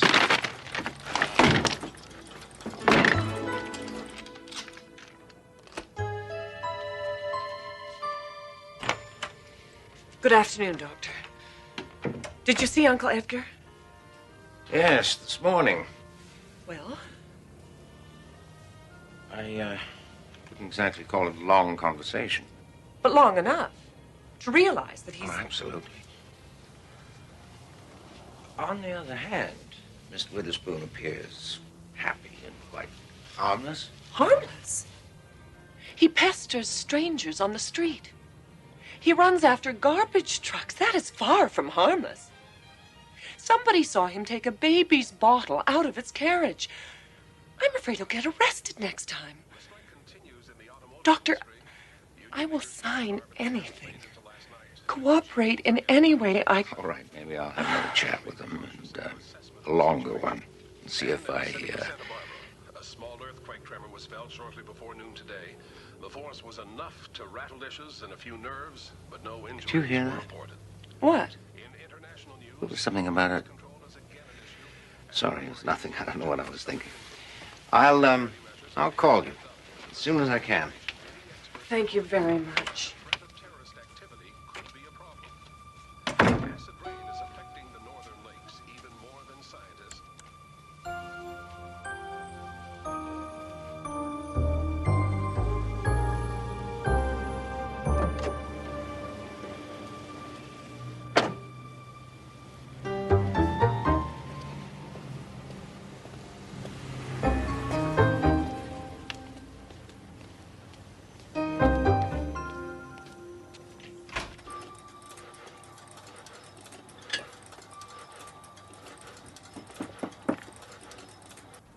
Mr. Witherspoon? Go away. I'm not home. It's Dr. Sinclair. I was here last week, you remember? Sorry, I wasn't home last week either. Mr. Witherspoon, I could legally force you to open this door to me. Is that what you want?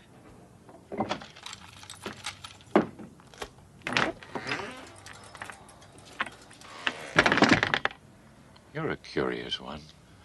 Odd, you mean? I mean nosy. I'm paid to be nosy. Curious, I mean. Really? Don't you think that's odd? Most people are curious for nothing. That's very nice for you. Are the hours good? Mr. Witherspoon, why do you collect dolls' heads, shoes, paper clips? I can't afford Rembrandts. What? Oh, no. Oh, no. As usual, it's been lovely. Please don't call again. I may have to. And next time it might not be so lovely. You understand what I mean, Mr. Witherspoon, wouldn't you? Rather invite me in of your own free will. You must. You must.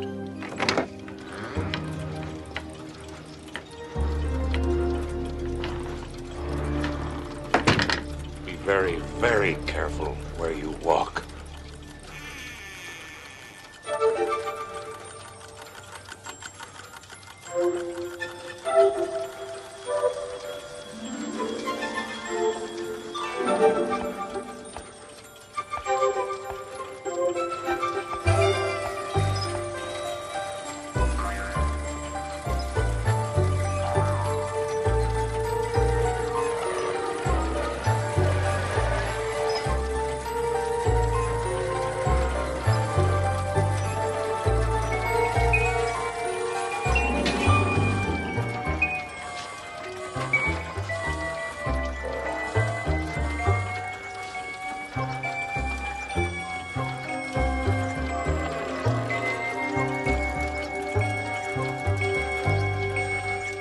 That was a close shave.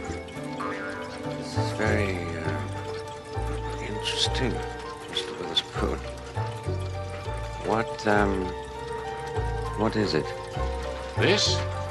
This is the only thing that keeps the world from going poof.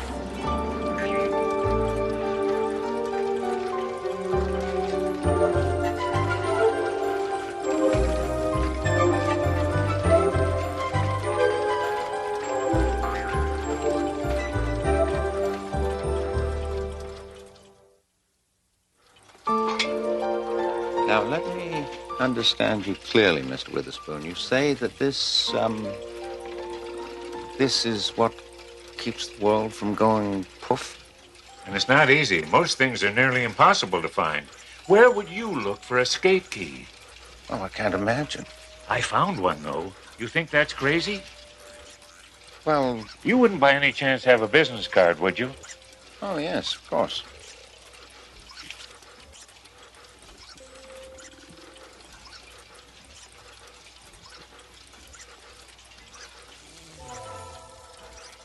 That was an easy one.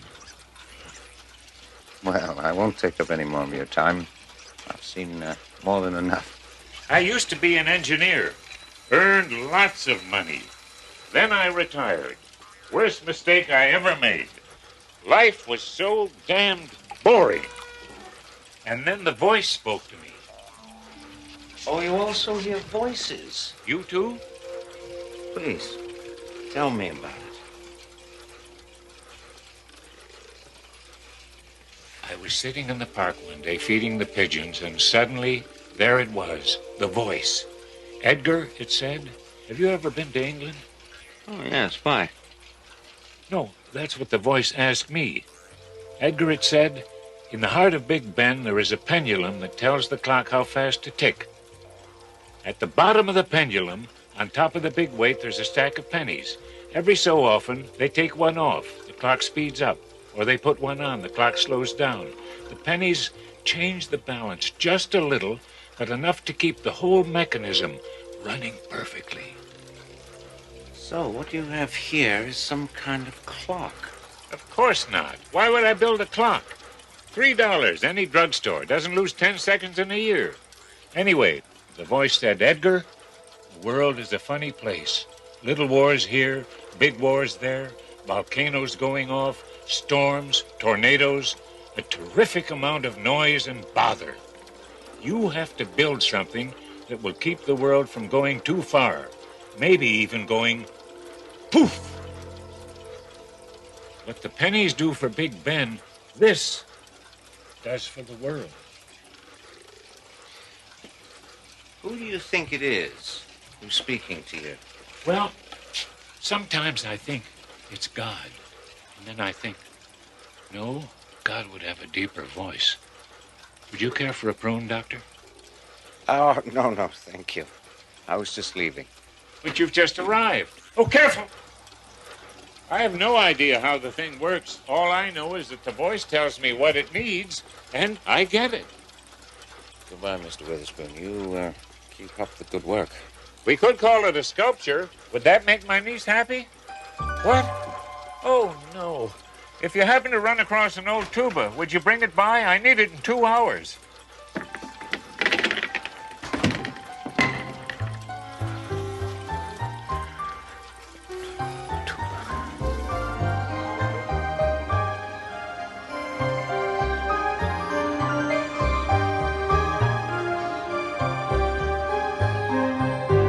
Cynthia, don't do this to me. Uncle Edgar, please. It's just for 3 days while they observe you. It's too long. It has to be maintained, kept in balance. Mr. Witherspoon, you hear voices. That isn't normal. You must understand that. You hear voices, too. No, healthy people do not hear voices. You hear mine, don't you? It's not the same thing. Why, what's the difference between a sane man hearing a crazy voice and a crazy man hearing a sane voice? Maybe the truth is somewhere in the middle. You don't understand the risk you're taking. I knew it. There goes Tatoa. What's Tatoa? A tiny island in the South Pacific. What time is it? 3:17. At 3:17 in the afternoon, Tatoa became history because of you. Please, well, there's still time. It'll take me days to clean up this junk. Keep her away from it. Remember Tatoa. Classic psychosis. Tired, feeling useless, he created a typical delusion of grandeur that he was vital to the world's survival. Poor Uncle Edgar. You will take good care of him, won't you?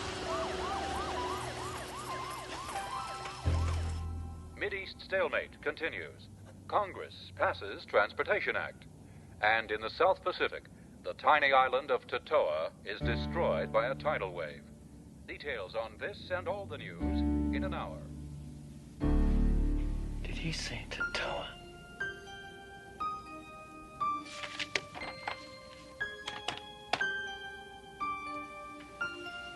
Yes, the number for the Chronicle, please. Thank you.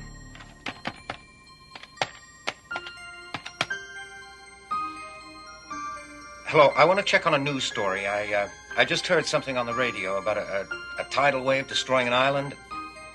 Yes, that's it. Are there any details? Really? I don't know. When? This afternoon. I mean, exactly what time? Thank you. Miss Walker!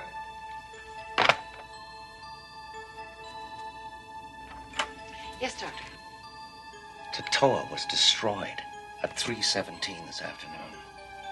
Is that bad? Last week, Santa Barbara was hit by an earthquake. I'm not taking any chances. Oh, my God. The landlady. She'll destroy it. Santa Barbara? Get Mr. Witherspoon released immediately. Drive him home. You personally, as fast as you can.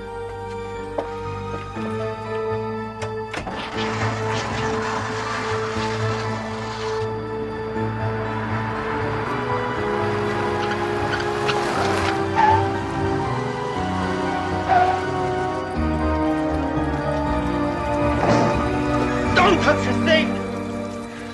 You didn't, did you? You haven't touched anything or moved anything. Not yet. Why? Because this is the creation of a disordered mind. And by studying it, analyzing it just exactly as he left it, I can come to a deeper insight into Mr. Witherspoon's problem. He's a loony. What else do you have to know? No. It's not that simple. I can't rent this place with garbage in it.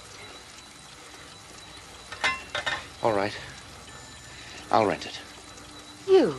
Yes. I'll give you double what you're getting. I'll be up later with a check. Thank you, Mrs. Milligan.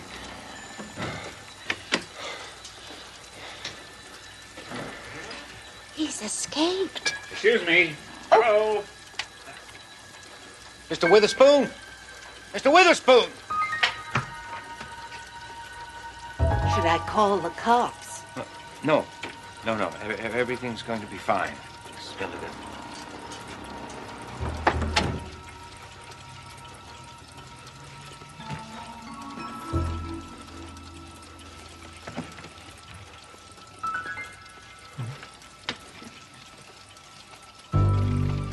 You got a handkerchief? Oh, yes. Yes, right away.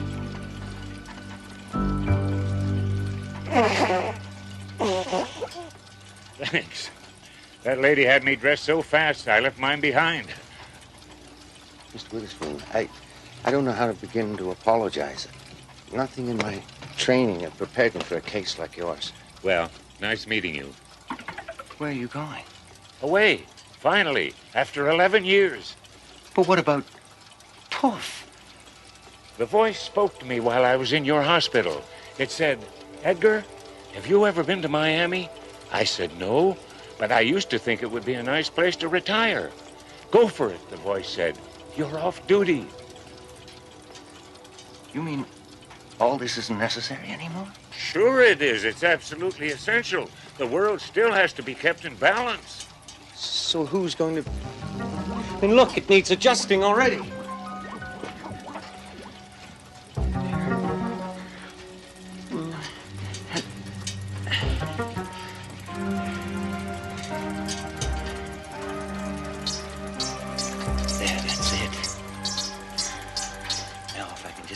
Pong ball in there by 7:13.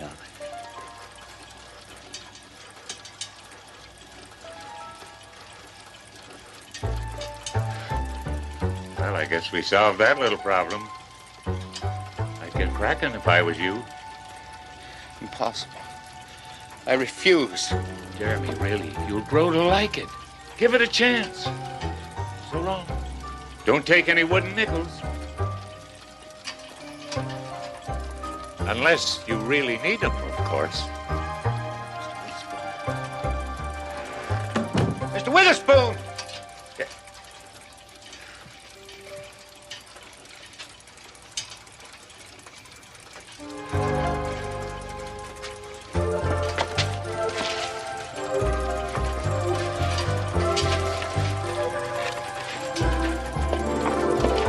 What?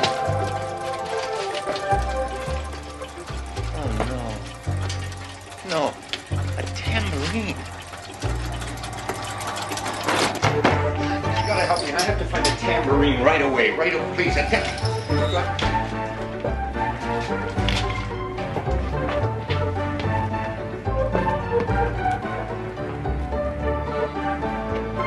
you help me?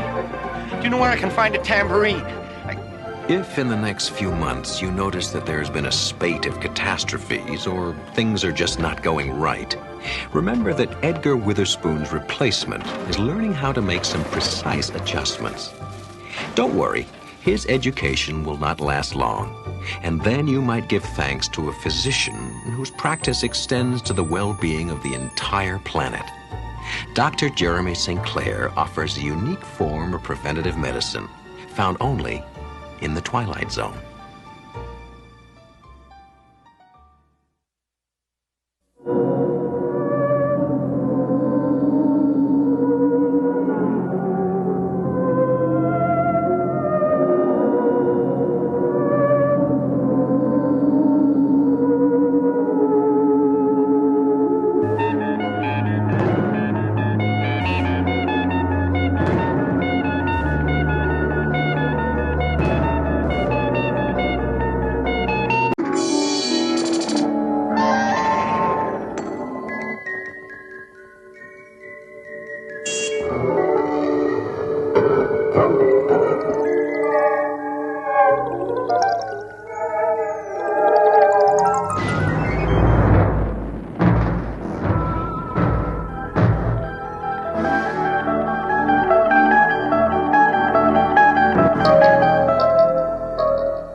A beautiful summer day, full of adventure for a young boy. On the surface, a field like any other, soon to be covered with neatly arranged family homes. But today, this curious boy is about to discover a terrifying secret that could only be shared within the confines of the Twilight Zone.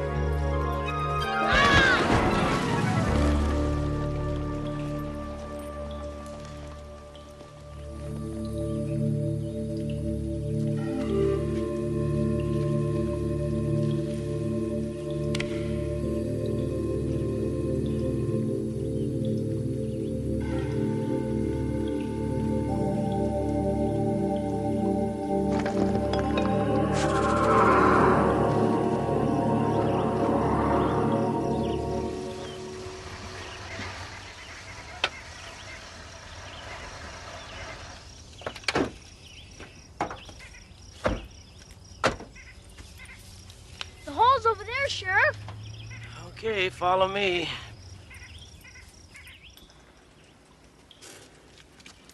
Watch your step there. All right, you're down. What is it? An old mine shaft? No, there weren't any mines around here. More like a cave entrance. What are those? Looks like some kind of drawings.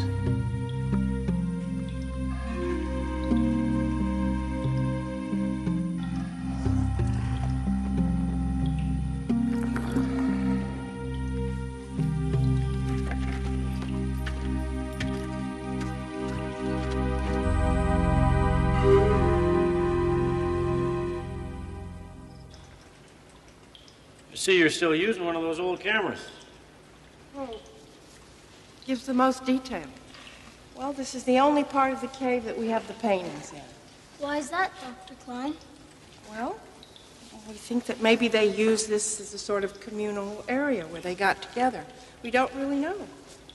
All we do know is that you might just be the first person to enter this cave since prehistoric times. You mean since dinosaurs were around? Well, maybe not that long ago. But if these cave paintings are authentic, maybe as long ago as 12,000 years. How's that? Long. Well, we'll know as soon as we get these... Freeze! Sheriff. Now, very carefully, lift your right foot. Take a step backwards. Sorry about that. Hope I didn't do any damage. Fortunately, no, but you're going to have to be a lot more careful. What's this? Well, we think that that's a hunting party. See, that's a bison underneath the fire. What's that over there? Oh, that. Well, that could be a kind of spiritual doorway or a circle where they all got together for protection. Wow.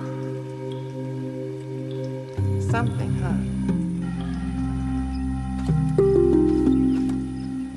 That was really neat, Dr. Klein. Thanks a lot. Anytime, Steve. Bye. See you, Sheriff. Bye, Steve. Oh, looks like you're making some real progress down there. So what's this problem you're calling me about? Sheriff, this could be one of the single most important archaeological discoveries of the century. I'll know as soon as I get my photographs back to the university, but meanwhile, I need to know that this site is going to be protected. Protected? From what? Vandalism. Some of the artifacts have been disturbed. Anything taken? No, just moved around. I think somebody's trying to scare us off. Well, Doctor, I don't know. A raccoon could have gotten into the cave, I suppose. Sheriff, would a raccoon drag a sheep's carcass to the mouth of the cave?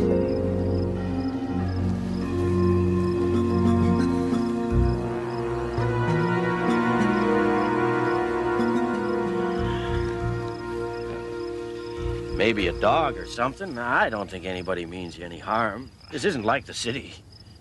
Well, no offense intended. Well, no offense taken, Sheriff. But in the city, any cop on the beat would have noticed that sign. And speak of the devil, here he comes.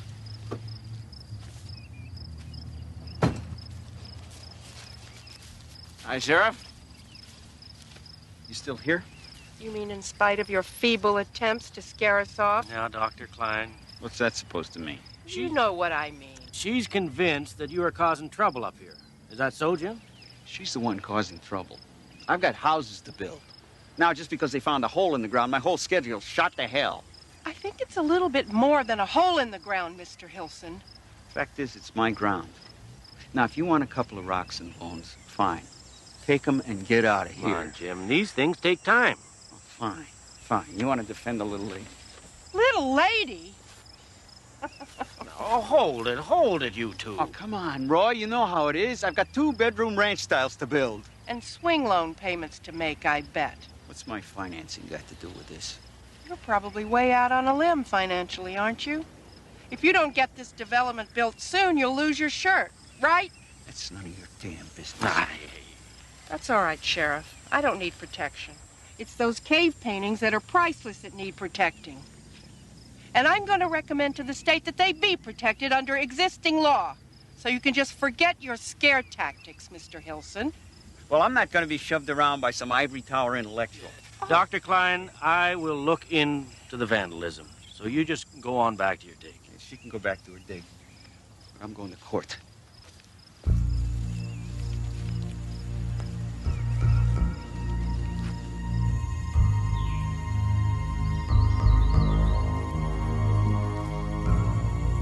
Yeah, it could be your lamb. Dang right it's my lamb, and you got to do something about it. Don't get your shorts in a knot, Jacob. Bill Dempster's lost some cattle, and Wally Johnson's broodmare's missing. I got my hands full right now. Look, I think it's Wolf. So is Wally Johnson. Come on, Jacob. You know there hasn't been a wolf seen in these parts for over 30 years. Look, whatever it is, you better find out what it is and stop it. I know what my job is, Jacob. Ha!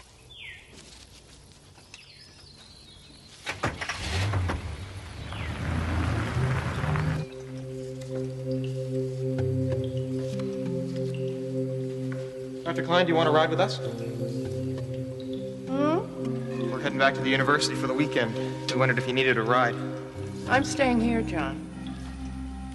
You really should try and get out of this hole for a couple of days. Okay, see you on Monday.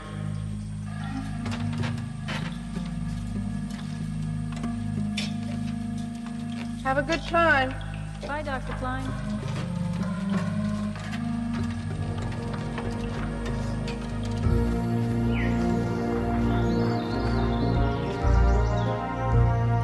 What the hell is this?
Still warm, isn't it? Holy Hannah, you scared the bejesus out of me. Why didn't you answer when I yelled? I didn't know who you were. What are you doing here? Tracking missing livestock. All the blood trails I've been following the last 2 days have led in this direction. And? And I think I may have an answer. The animals have been dragged into this cave and probably cooked right here. The problem is, who's been doing it? You got any ideas? Couldn't care less about some missing sheep. Who said sheep? Well, I saw the bone, Sheriff. I went up top to get some equipment, and when I came back, it was there. Well, what are you doing here? I work here, remember? You're not doing any digging with that little flashlight. What's up? Well, you're gonna think I'm crazy. But there have been some changes in the paintings. Now, what do you mean, changes? Let me show you something.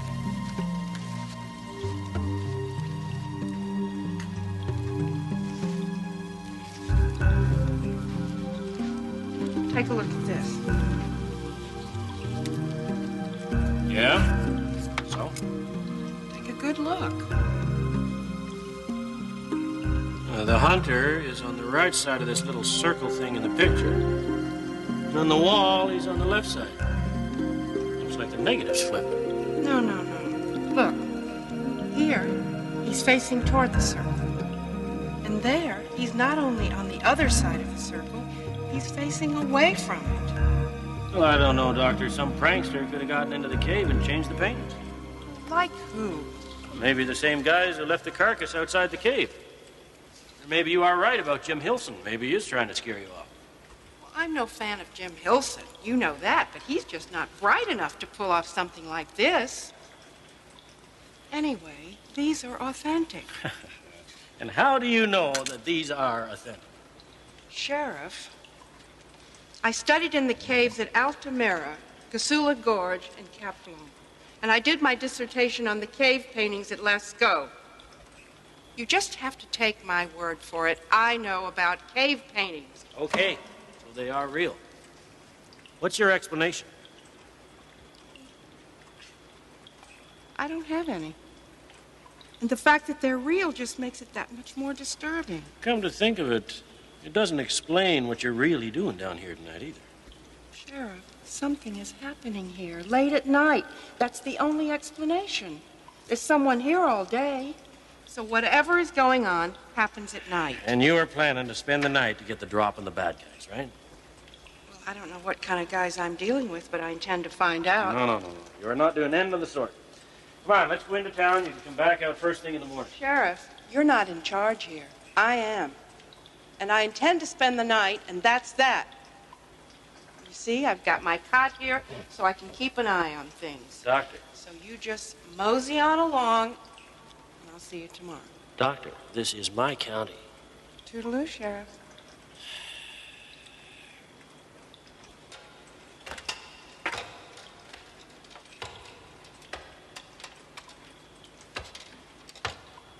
Sweet dreams.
Figures are gone.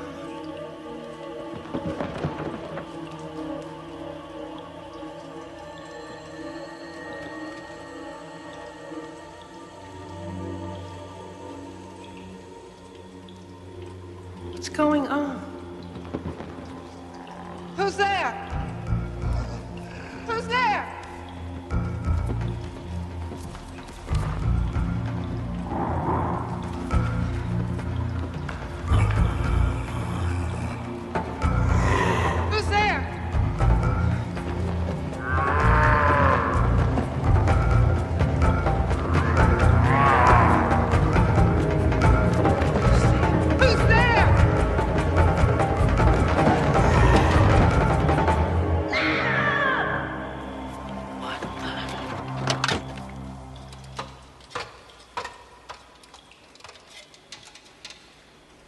Dr. Klein!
Time is the invincible enemy of mortal flesh, or so modern man believes. But somewhere in the dark past, a few of our distant ancestors discovered a way to bridge the millennia. It's a secret that was buried 12,000 years ago and rediscovered for a brief moment in the Twilight Zone.